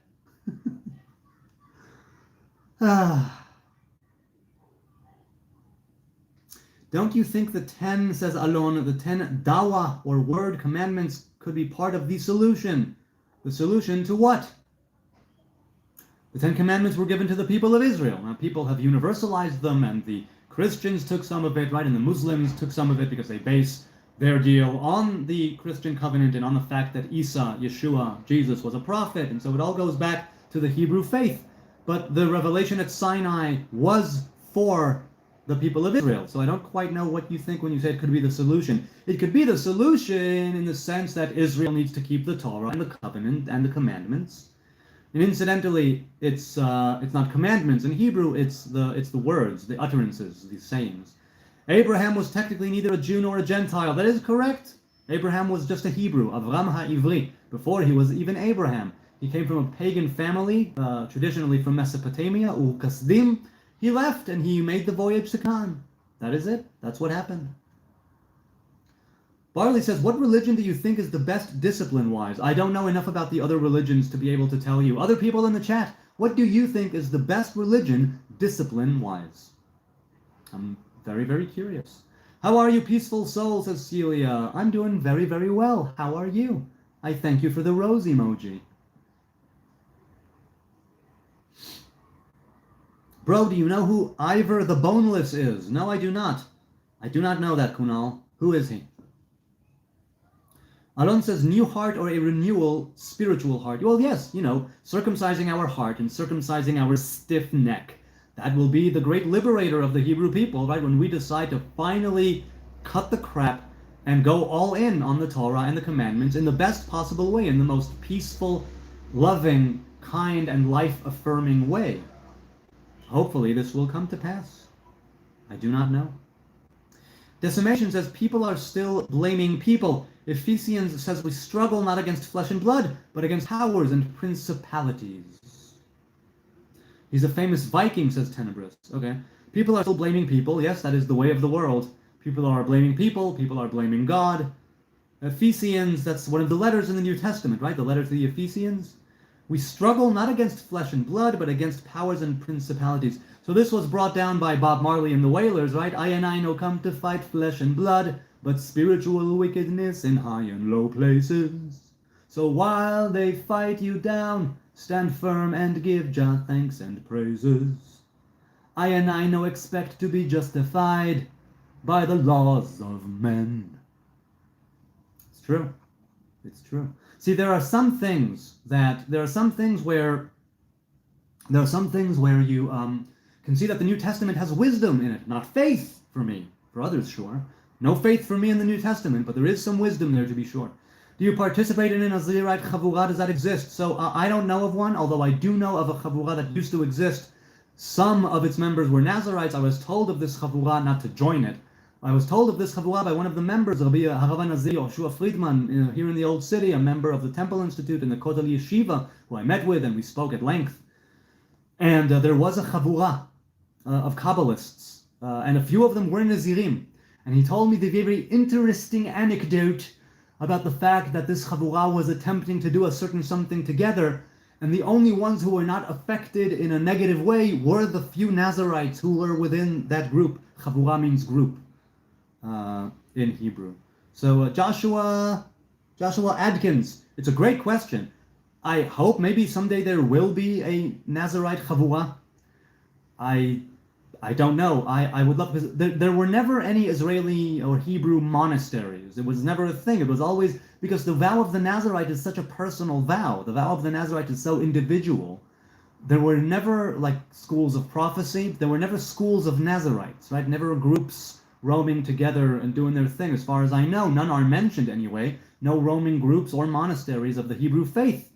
And a Nazarite chavurah would be something to behold. I would be humbled and truly privileged and honored to even gaze upon it, if not even participate in it, because it's lovely to find new Nazarites. It's lovely to engage with fellow Nazarites.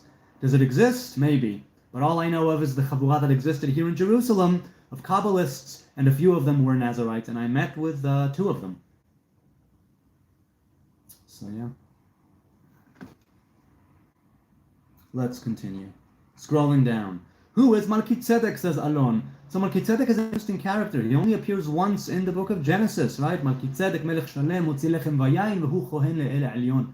Melchizedek was a priestly individual and a priest to El Elyon. Now, El Elyon are 2 names of God. Earlier, there were 2 names of deities in the Canaanite pantheon, if I'm not mistaken.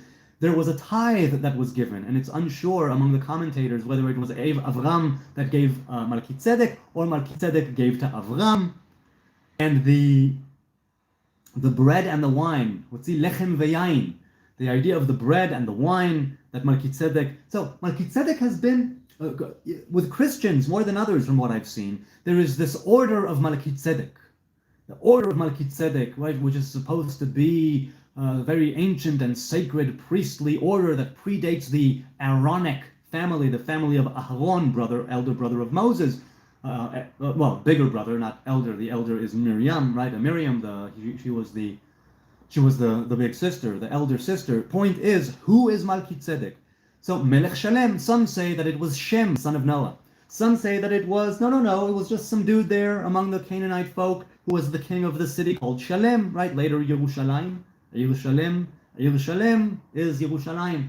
But there are different commentaries and different interpretations on who he was. As for the Torah, plain and simple, He was a king of the city called Shalem. He was a priest. And he was somebody who honored Avram. That's who he is. And there are many different ideas, and he is mentioned also in the Psalms as a king, but that's pretty much what it is. Melchizedek, high priest. Yes, exactly.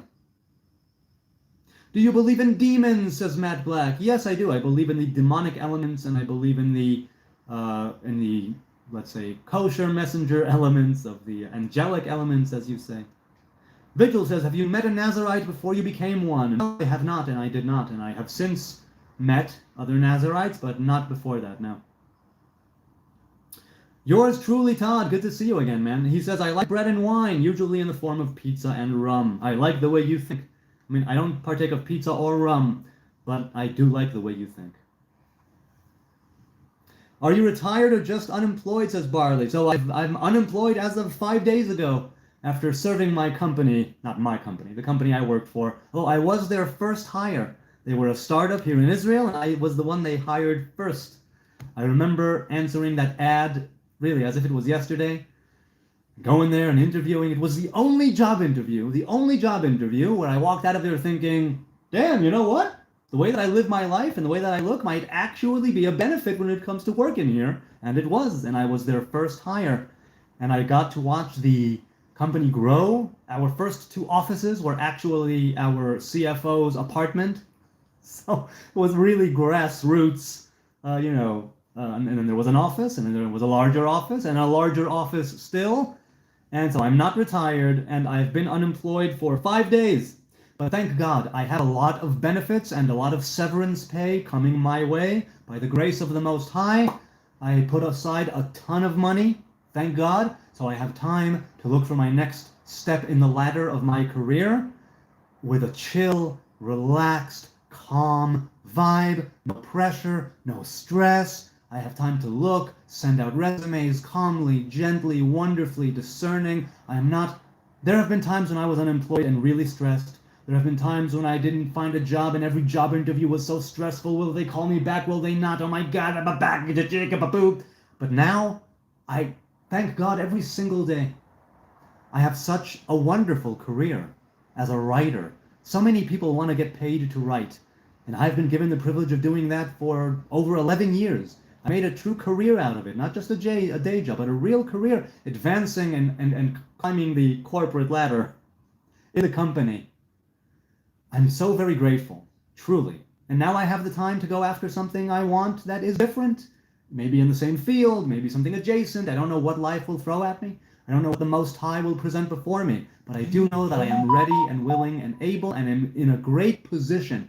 I have positioned myself in the best possible way to take advantage of the opportunity if and when it presents itself. So that is what I'm looking forward to. I'm not retired, but I am, as of 5 days ago, unemployed.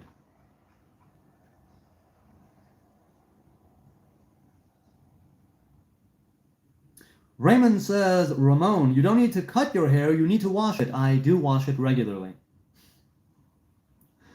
Doesn't work, says US. Yes, but you know what?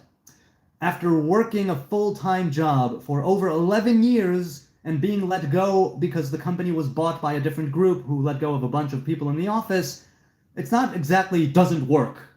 I don't know if you're talking to me.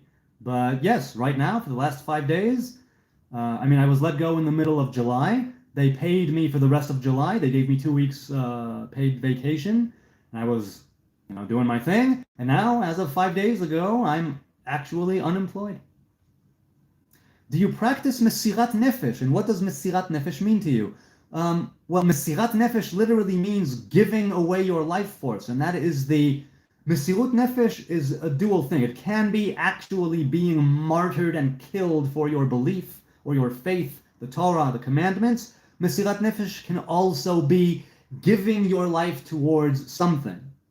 Dedicating your life towards something is also seen as limsor et hanefesh. Hanefesh, right? The nefesh is the part of the life force that is more attributed to the blood. Ki hadam hu hanefesh, right? Right? We have the nefesh that's in the blood, the ruach that's in the heart, the neshama that's in the brain, so to speak, or the mind. So mesirat nefesh means toiling and giving and bleeding, metaphorically speaking, for something you believe in. That is mesirut nefesh, like giving your everything, going all in. So I have gone all in on things like the Nazarite vow, right? That is limsoret hanefesh. That is saying I'm dedicating myself to God in this particular way according to this specific vow, and it's going to be for life. And there's no breaking this vow.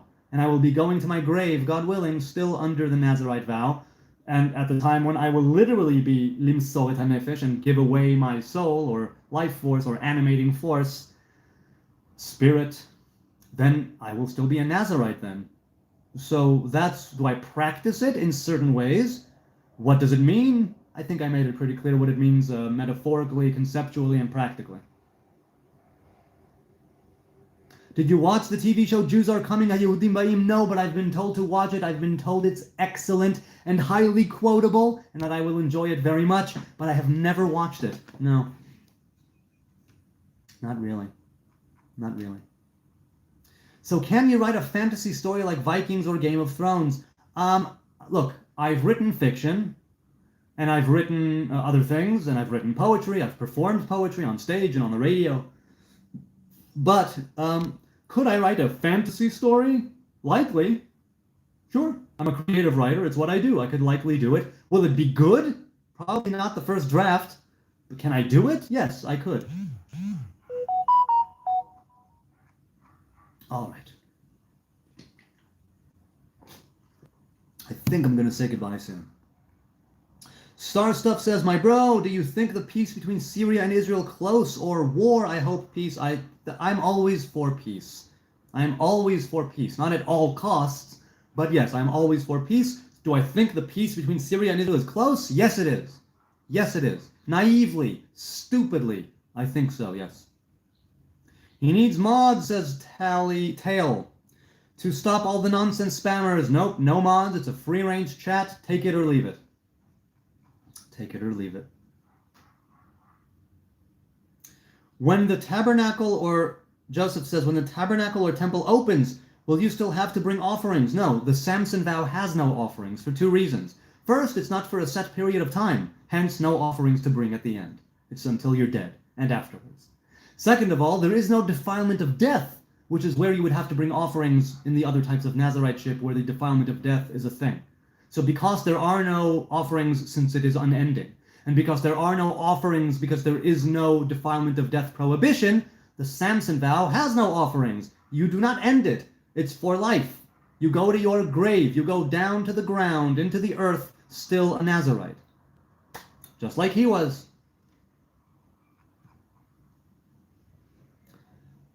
Bruh, shut up, says Cecil. I don't know if you're talking about me, but I will shut up at some point. I don't know. Why, though, says, I really want to hear your opinion on farting and how it benefits society. So first of all, we have Franklin. Was it Franklin who wrote Fart Proudly? Fart Proudly. Yes, Benjamin Franklin. He wrote Fart Proudly in 1781. You should read that. It's a very good essay. And so how does it benefit society? First of all, it benefits society in the sense that we get to expel all the gaseous material that needs to be extricated from the body through the anus. That's good, because if you leave it in there, it could cause issues with digestion, and it could cause issues, right? And it needs to go. Pressure builds up to such a degree, and it's not good, and you're walking around like this with your legs together. Oh, I mustn't fart, I mustn't fart. I occasionally, when I'm on the treadmill, I am very conscious of the fart. I don't know, I have earbuds in and I'm working. Will it make a noise? Will it not make a noise? I'm aware when you work out or when you do things, certain activities or move in certain ways, you're gonna fart. Sometimes we can control it, sometimes we can stifle it, sometimes we can slightly just move a hand back and pull a bit of a cheek to get a, instead of a, but, how it benefits society. Farts help to keep us alive and in homeostasis. Homeostasis being the natural equilibrium of the body, right? So, my opinion on farting is that it's great. You should fart proudly. If your farts seriously are rancid for a long period of time, or even a short period of time that's long relatively, please see a physician, see a gastroenterologist. Take care of your body, because foul-smelling farts might just mean that something is going on there in your digestive tract and you need to take care of it. or something is going on with your diet, I don't know, or you're simply eating, let's say, a ton of asparagus or a ton of cabbage, and your farts are great, but really, really smelly. So that's the benefit to society. As for the smell, well, I'll tell you this. There are parts of society that farting, let's say at the table, is considered just like yawning or stretching or belching, where you barely even acknowledge it and it's just a bodily function, right? There are places in Asia, I'm told, where farting is not even acknowledged. It's just, and, nobody pays attention to it.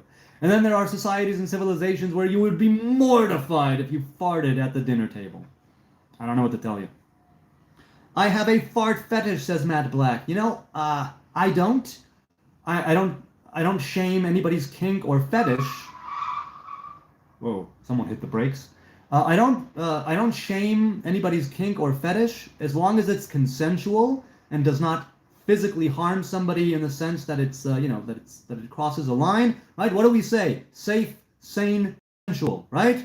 Good. So be kinky, be fetishizing as long as it's something that is in within the bounds of consent.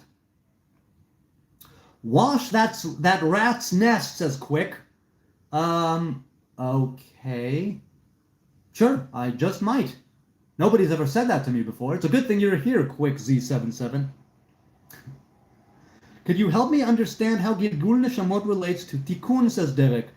Well, first of all, Tikkun is something that happens and that is mainstream halacha in the sense that atonement, tshuva, right? Tikkun. There is Gilgul Neshamot, which is a Kabbalistic idea that has found its way into the mainstream thinking. Hello. But that is not binding halacha. That is not binding halacha. Hey, labriot, good for you. Is that a regular straw? There you go. I see. That's what it looked like. So, the way Gilgul Neshamot relates to Tikkun, first of all, it depends whose Kabbalah you follow. Do you follow the Kabbalah of the Ari? Do you follow a different type of Kabbalah, right? Because they have different ideas on the Gilgul Neshamot. The Ari, very famously, in Kitvei Ari, right? The Malchu brings Sefer HaGilgulim, the book of reincarnation, the book of the rolling of the... So, how does it relate to Tikkun? Very plainly, you have things that you need. Tikkun is twofold. Tikkun means to repair or to remedy, but the other side of Tikkun is to adorn and to make it even greater. That's why in the Zohar, we have, for instance, the Tikkunim of the queen. These are not repairing, these are jewels and crowns and other things that we adorn the queen with, the bride, right? Tikkunei hamalka, tikkunei hakala, meaning adorning the bride with the jewelry and the good stuff before she goes and sees the groom. So we have tikkun, which is repairing what was done and bringing it back to baseline, and then we have tikkun, which brings it above to over the baseline, beyond what it was. Gilgul Neshamot can facilitate this in two ways. First of all, if you sinned, you might be coming back as this, that, or the other to make up for different things that you did in a previous life. Or you're coming to this world in some sort of a Gilgul, of a person, of a place, of a thing, I don't know what, in order to facilitate a certain mitzvah, or to have a certain mitzvah be done by you, or to you, or through you. If you come back as a citrus, etrog, and somebody does a bracha on you during Sukkot. You see what I'm saying? It's very, very intricate, the Gilgul Neshamot and the Tikkun. That's how it relates. But regardless of Gilgul Neshamot, Tikkun is tshuva. Tikkun is repairing and adorning. It means bringing things back to the way they were and adorning them, taking them even higher. Gilgul Neshamot can facilitate this by helping you atone for things you did in previous lives and to help you accomplish things that you could not in a previous life. For instance, if you were a man in a previous life, and you could not keep the laws of Nida because you do not menstruate. So then you are brought back, let's say, as a woman, in order to keep that mitzvah and to adorn your chalukah de Rabbanan, to complete the commandments that you are meant to carry out in the world. I'm just giving an example. That is how it very basically relates to tikkun.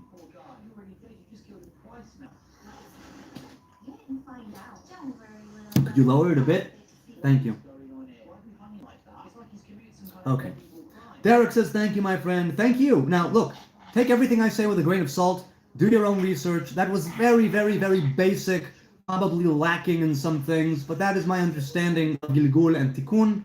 But I'm not a Kabbalist. I'm not a Lurianic Kabbalist. So, but certainly it was after the Ari that Gilgul Nishamot became much more instantiated in the Jewish mainstream. Though it may have been before as well. But Sefer Gilgulim and Kitvei Ari definitely brought it to the mainstream. Did you ever create a golem? Not quite. I mean, I created a few kids. Does that count? I helped create a few kids. Bazazao! Good to see you again, Bazazao. Consider all your knowledge that comes from the Hebrew people and stop being smart on us with the judging. I don't know if you're talking to me or not, but I'm not judgmental, and I don't consider myself knowledgeable. So, I really don't know what to tell you about that. What do you think, Daniel says, of Schmierchik art? I think that she is hilarious. I think that she is, as she says, a chosen Talmudic queen who's just there to get attention from the Goyim. She literally says this and phrases it as such. I think that she is sometimes something of a troll and a provocateur, but some people are like that, you know? And I think that she's funny. I think she has some very funny moments. I don't follow her regularly, but occasionally if I'm scrolling the lives to see what's up and to engage with other live streamers, I come across her channel. I only started scrolling the lives like a month and a half ago. After being on YouTube Live for so many years, I said, you know what? I'm live all the time. I never check out other live streams. I'll be part of this community. So I started checking her stuff out because she came up. So what do I think? I don't know enough to say I think of her this and this and that. I don't know who she is. I don't know what her deal is. I know that on her live streams, she's a bit of a troll, a bit of a provocateur, a lot of a truth speaker, but she phrases it in such a way that's very in your face, you know. So, yeah, I think that. But a lot of things she says are true. She simply says it with a lot of attitude. You know what I'm saying? She's got a lot of attitude. People, what do you think of Schmierchik art? And Daniel Miles, what do you think of Schmierchik art? I'm curious. Bazazao says she is a shame and all that is wrong with modern society.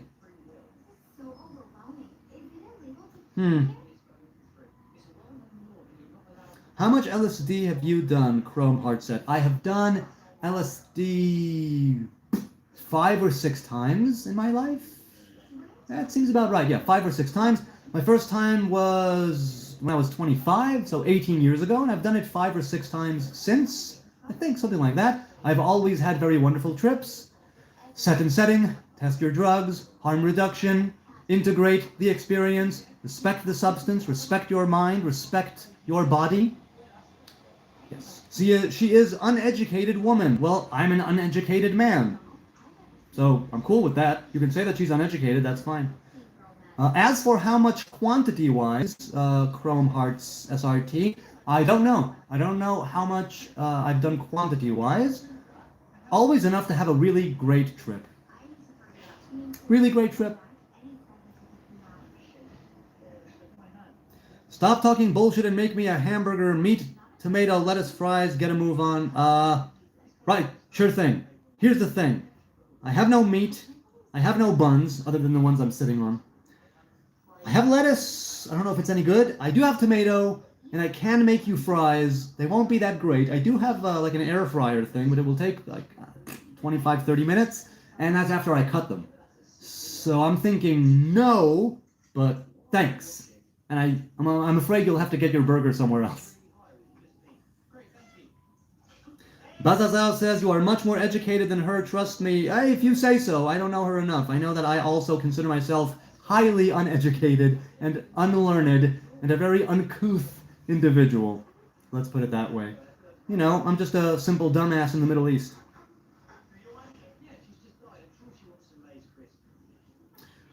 Kunal says, why Kilab?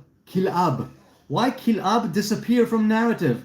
All those other sons nearly disappeared. The only reason why Doniya is mentioned is because he was asking for Avishag HaShunamit from Shlomo.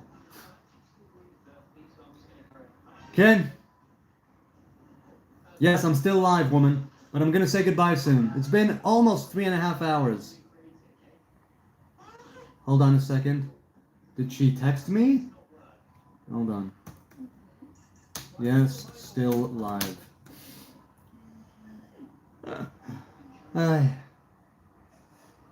Good hug. Thank you, woman.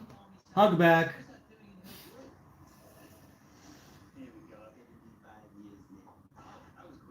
Will you have time to do what I asked before the kids, before pickup? Hang on, I gotta see what she texted me. Oh, I'm not sure, man. I'm not sure. I don't know. I mean, the Crown Prince already did a lot. So yes, I'm thinking yes. Damn, I've been here for the majority, says Muy Grande. It's been great listening, says D2. Thank you. So yeah, hopefully I'll have time. We'll have time to do what you wanted. The Crown Prince already took care of a lot of it. Yes. Timmy! Hi, Timmy. Can you explain Sefer Raziel and Harazim and why the prayer from Adam to God not included in the Bible? Isn't that an amazing prayer? Really amazing. The one where he gets the book from Raziel. Yes, I remember it. I have Sefer Raziel right here. Now, people say you're not supposed to read it. You're supposed to keep it for safekeeping. I actually have read parts of it many, many years ago, and I do remember that prayer to stand out, truly. So, can I explain Sefer Raziel? No, because I'm not a Kabbalist. Can you explain Sefer Harazim? No, because I'm not a Kabbalist. Why is the prayer from Adam not included in the Bible? I don't know. Now, historians and researchers will say it's because Sefer Raziel HaMalach is from the medieval period, not from Eden. Hence, the rabbis and sages who compiled and canonized the Bible were not even aware of the fact that that prayer exists, because it only came into being in the times of the medieval period, like centuries later. Those who actually do think that Sefer Raziel HaMalach was handed down to Adam from Raziel, and from him, on going to Noah, and to Shem, and Ever, and so on, I don't know. I don't know why it would not be included. But I remember it to be a great prayer, very honest, very heartfelt. So Timmy, C99, you'd have to ask a Kabbalist to explain to you Sefer Raziel and Sefer Harazim. I've read through parts of both, more Raziel than Harazim. But because I'm not a Kabbalist, I definitely would not be able to explain it to you in a way that a proper Kabbalist would. I'm a fan of the Tree of Life. I've studied the lore of the Tree of Life. I consider myself a student and a learner. But still, since I consider myself only still studying introductions to introductions of introductions, I can't explain, because I'm not an explainer, right? I'm just a discusser. I'm a disgusting disguster. This must mean I'm disgusting, but this just me, I'm just obscene. No, I'm not the first king of controversy. I am the last day to Elvis Presley to do black music so officially and use it to get myself wealthy. Hey, here's a concept that works.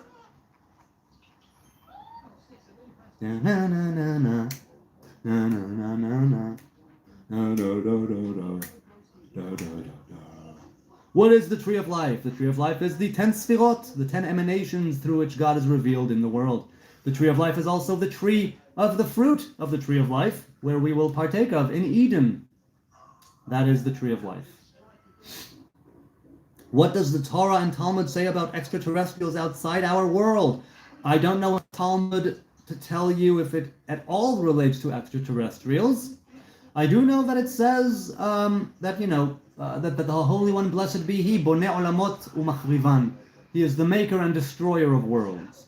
And there could very well be, according to that, extraterrestrial life in this physical universe. We are in a multiverse of multiverses, and so it could very well be, but I have no idea. Hey, Celia gave to charity with an eye open, the open eye. Thank you. All of your hard-earned money, after YouTube takes its cut, goes to charities here in Jerusalem. Is Talmud real or man-made, Omar says. It's real and man-made. It's the oral traditions that were written down. They were never supposed to be written down, but they were, because of exile and destruction and the fact that we didn't want, the sages wanted to canonize things lest they be lost. I hope the eye is okay. Yes, it is. Yes, it is. It says that the, what does it say? It says, sneak peek. It says in the Torah that the eye of Adonai is always open regarding Eretz Yisrael, from the first to the last of the year. Nereshit Hashana v'ad Acharit Shana. 3.5 hours. Should I say goodbye? Yes, I think I'll say goodbye and I'll go do what I need to do. I need to pick the kids up in about just under 2 hours, but I have things to do before. Good morning! Hey, Ruby Word is here. I'll stay on for 1 or 2 more minutes, I think, and then I'll go. But I'm not sure. We'll see. Kunal, I answered you about Kilab. I answered you to the degree that I could answer. I addressed your question anyway. You can stop spamming. Or continue if you want. That's fine.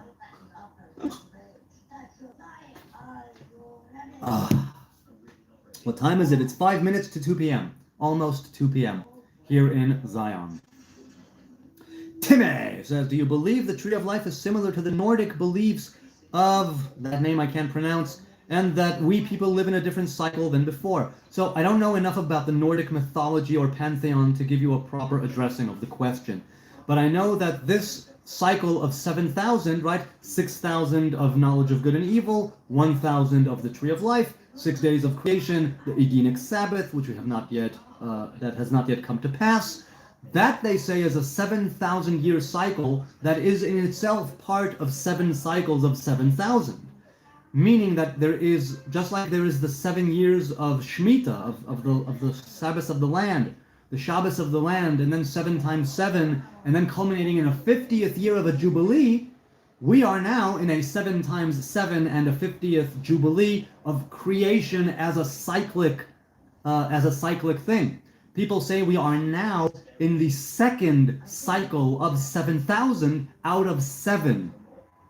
So it's a 50,000 year cycle, and right now we are toward the end of the second cycle of 7,000 years. Right? We are now the Hebrew date, the Hebrew year is 5,786.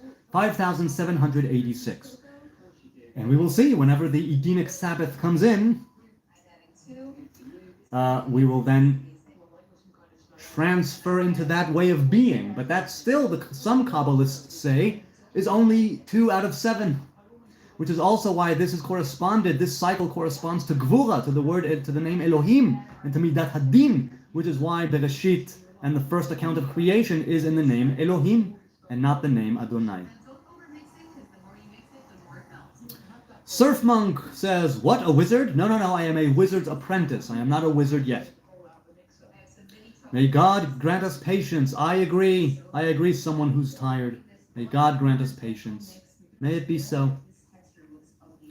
Are you Ashkenazi Jew from Europe? No, Neon Gen 40. I am a Hebrew man from the kingdom of Judah. Wizard or hexer? I would say more of a wizard, but because I've never hexed anyone, but I have whizzed. Are you a Jew? Yes, I am, Josh. I am indeed a Jew. Hey, rock hounding PNW, how you doing, man? Where am I? Where are you catching me from? Where are you at? Is it night? Is it day? Are you all right? Are you okay? Celia says, is it possible that you are as Jesus, as in a breed or culture or ethnicity, nationality of Nazareth? No, Nazareth is a town in Israel. Those are called Nazarenes. People in Nazareth are called Nazarenes. I am not a Nazarene. I am not from Nazareth. I'm from Jerusalem. So I'm a Nazarite, which is a man or woman who have taken on the vow of a Nazarite. People from the Hebrew tribes who take on the Nazarite vow are called Nazirim, right? Or Nazirot if you're female. That's the plural. Gina is here. Hi, Gina S. Which one is the strongest pull? Do you want to stay here on Earth, or do you want to go back home? I mean, a pull? I think I'm in that place in between, right? I'm trying to elevate myself in this physical body, and I'm trying to bring down spiritual revelation and emanation and influence into this physical world. So there's a pull.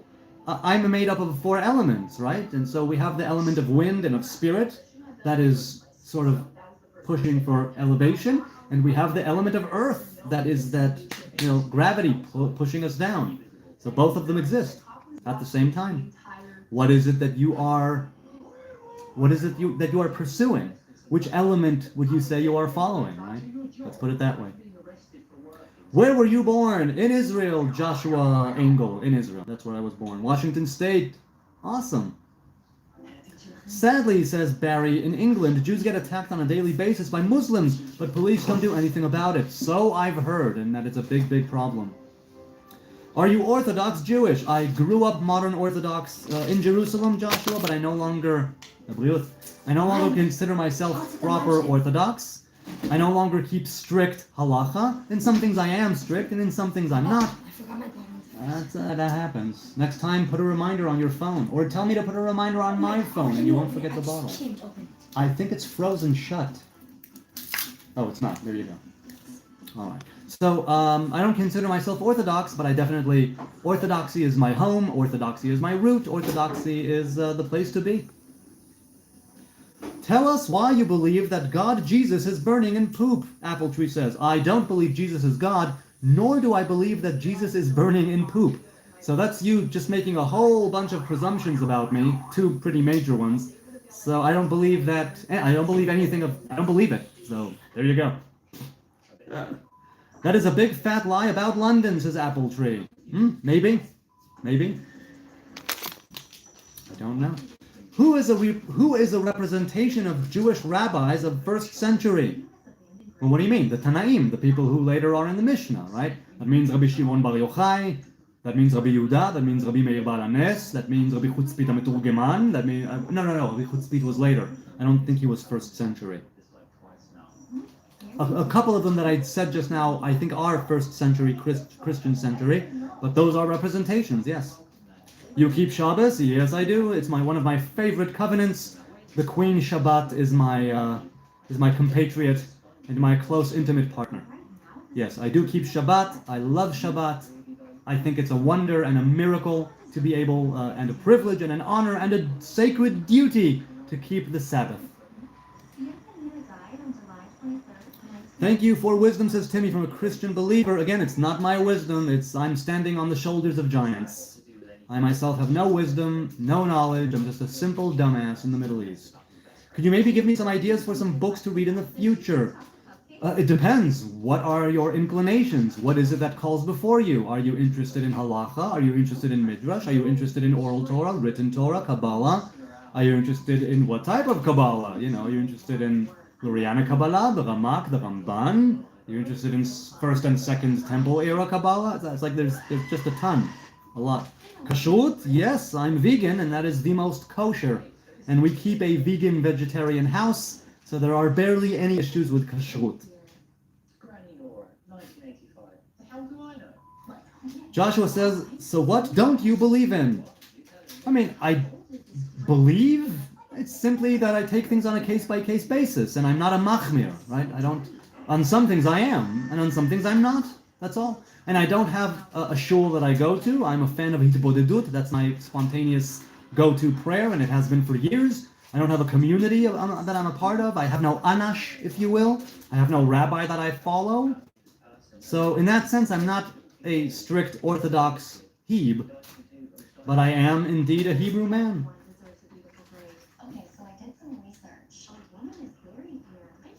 What are you machmir on? I mean, things like veganism, which I consider a hachmara on kashrut. Things like the Nazarite vow, which is a hachmara of v'nishmartem lenafshotechem meod.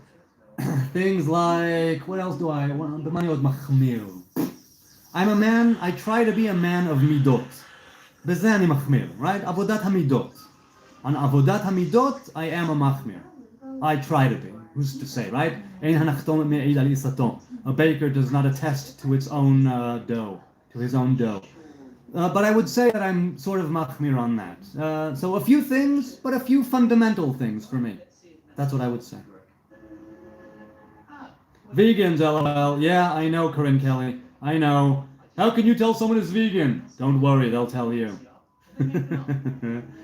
You're ignoring questions, bro. Again, Kunal, you've been here long enough to know that I don't ignore questions. I see a question, I address it, I scroll down, I address another one. So saying that I'm ignoring questions is kind of bullshit. Okay. Kunal, how did you get this amazing wit you gift the stream with? Ay, ay, ay. Do you believe wasting seed a sin nida? So, I mean, wasting seed It depends. I had a long, someone asked about masturbation yesterday or the day before, and I had a long thing about that. I'll give you the bottom line, okay? Onan's sin, Onan the son of Judah, his sin was not wasting seed. His sin was not impregnating his late brother's wife and not carrying out the mitzvah of Yibum. That's according to Torah, okay? In the Torah, we do have Ish asher tetzeh mimeno shichvat zera, meaning a emission of seed. It doesn't say if he brought it upon himself. It doesn't say if it's a nocturnal one, which is also mentioned individually in relation to the army. It doesn't say if it was with a woman. There is a ritual impurity that comes from the emission of seed. Okay. Is it a sin? Not necessarily, because when you're with a woman, that's not wasting seed, and yet you still expel seed and you ejaculate seed, and that causes ritual uncleanliness to the degree that it does. That's not a sin. That's part of the world. So, there's also the idea of just, let's say, a chronic masturbator to pornography, as opposed to somebody who has no porn and is just me, myself, and I exploring the physical body that God graced me with in a sexual way. Getting to know what I like and what I don't like, just like a toddler starts to explore his or her body and touch everywhere and start. So, there's a reason why puberty, in the Freudian thought, right? There's a reason why there's early puberty with the oral stage and the anal stage, and then the latent stage. The latent stage of childhood ends with puberty when you rediscover your body, right? In a different way than being a toddler, in a way of a sexual awakening. So if you are touching yourself in the way of self-pleasure, as part of your own sexual exploration as a human being in your body, that's one thing. If you're chronically masturbating to pornography and it's warping your view of women and it's warping your understanding of, and it's causing you to hate yourself and it's causing you to spiral down into bitterness, anger, resentment, horror, causing you to self-flagellate yourself into non-existence and to suicidal ideation, and God is angry at you and God is mad at you and you're going to hell, and I don't roll with that at all. At all. And as I've mentioned the other day, I read the book Taharat HaKodesh by Rabbi Aharon Rata, where he specifically, like many others before him, detail, in excruciating detail, everything that goes on because of the sin of wasting seed. However, the wasting seed and emission of seed is not the same thing. There. But generally speaking, I think it's best avoided. I think the semen should be, ideally, right? Ideally, there is that self-pleasure as a sovereign, right, human being with his own sexuality, sure. But there's also the ideal. The ideal is with your woman, who you are bound to by the vow of marriage, or oath of marriage, right? B'shvua. So oath of marriage, and which you have sanctified, and she is pure, physically, ritually pure, right, ritually clean, and you are as well, ideally, after both of you have gone to the mikveh. And then there is unity, even more ideally, with the thoughts, right, of bringing together the divine masculine and feminine presence in your head as you are penetrating, as you are flirting, as you are ejaculating, depending on what you can hold in your head at the same time. But there are always levels to these things. The idea of bringing together the masculine and the feminine, the material and the spiritual, the unification, that's what that's about. And with the sexual act, that's literally acted out by the divine masculine and feminine presence in the image of God, the man and the woman, under the, right, in the bounds of a holy marriage, a sacred union. There's nothing greater than that. And the Torah is very pro-sex, and the halacha is very pro-sex. Let us continue.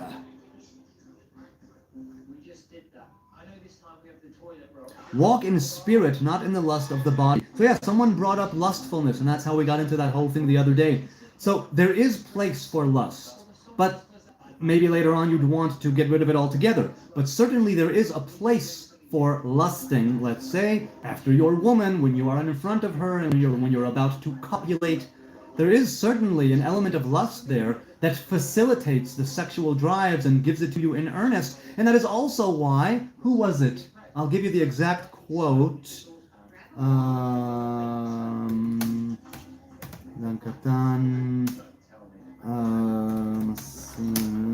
Was it? Hang on a second. No, that's not it. Okay, well, let's put it this way. There was one of the sages in the Talmud that instructed his daughters how to act in such a way and how to flirt in such a way and what body part to offer her man in what time in order for his lustfulness to become greater.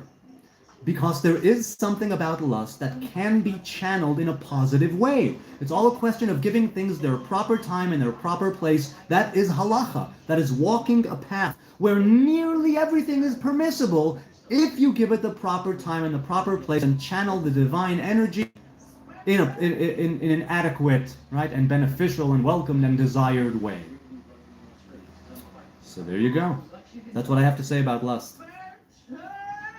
You will be one with your spouse. Yes, v'davak be'ishto ve'hu lebasar echad, right? He will cleave to his woman and they will be one flesh. They will become one flesh. Exactly. Bro, I hate you all with passion, says Sin is Adfot. Thank you. I appreciate the hate. Thank you. Why is staring at rainbows forbidden in Judaism? Zero the Hero says. So, staring at the rainbow represents the covenant brought right at the time of Noah. The rainbow represents broken light, right, which is all of us. And always in this connection of the rainbow, I'll bring up Leonard Cohen, there is a crack in everything. That's how the light gets in. Wait, can you lower it a bit? Thank you. Staring at the rainbow. So, when a rainbow appears, once a month? I think once a month you are allowed to stand, stare at it, and say the blessing, having to do with the covenant, right? And after that, you're not supposed to stare at it, because the covenant of the rainbow means that, hypothetically speaking, even though it is a natural phenomenon, it means that at this time, spiritually speaking, something of a negative nature was supposed to be introduced into creation. But because of the covenant of Noah, after the flood, it did not come to pass. So you're supposed to give things their proper time and place. There's a rainbow, you look at it, you say the blessing, Zocher Abrit, and then you turn your gaze and you do not stare at it. Because when you stare at it, you are sort of, with your physical eyes and the physical connection between you and the rainbow and the broken light, you are awakening that negative force that is then demanding that its will, or its whim, or its wish, or its want, or its job be carried out. That's why it is considered to be din. It is considered to be, it's considered to be part of the left side, part of judgment, in some ways, like Kabbalistically speaking. That's why it's not that's why it's against halacha to stare at it. According to halacha, you need to stare at it very intently, say the blessing, and then move on with your life. How did they know it was broken light back then? No. I'm talking about that. We know that it's broken light now. Back then, it was a covenant that is laid out in the Torah, right? A covenant where there was, right? It's kashtina tati be'anan. God says, I will look and remember that I will no longer bring a flood to eradicate and take out the earth and all of its creation. No, not a question of being broken light and broken into the spectrum of available, of visible light. That's not what I'm talking about. I'm talking about the fact that something has been broken in creation. And that is why that covenant came to pass in the Torah. Because something was generally broken about mankind, about humanity, about all creation. And then the flood, and Noah, and the ark, and then the rainbow. To sort of remind the divine revelation, right? It's a covenant not between God and a single individual, not between God and a tribe, not between God and a family or a nation. It's between God and all creation. It's a massive thing. It's a big thing. So that's why. All right. Whew.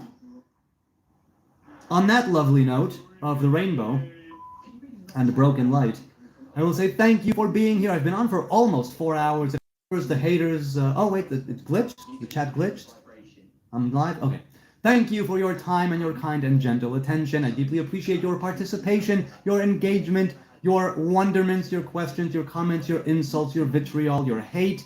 I really, really appreciate you being here. I don't take it for granted. I hope you join me for the next live stream where the wonders never cease. If I missed you in the chat, I'm sorry. Leave a comment. I address every comment that is addressed to me. Sometimes it takes me a few days, but I catch up with them. Hit me up in the DMs if you want. Hebrew Nazarite across the board on X, TikTok, Facebook, or Instagram. Look for my tree. If, I don't post much, but I'm there for the DMs if you want to hit me up. And a quick prayer for love and peace and justice and unity. May the knowledge of God cover the earth as water covers the seabed. May God pour his spirit upon all flesh. May we be able to act in such a way that we will be able, each and every one of us, collectively as individuals, to overcome our weaknesses and transcend our limitations and find common ground and build together towards a common future, embrace each other in our shared humanity as earthlings made in the image of God, plain and simple, no more, no less. May death and bloodshed and war and terrorism and conflict be lifted clean out of creation, even right now as I'm speaking these words. May it be so. And may we be able to live such a life that is a life of significance, a life of purpose, a life of meaning. Until the next time, peace and love from Zion. This has been so much fun. Thank you for joining me.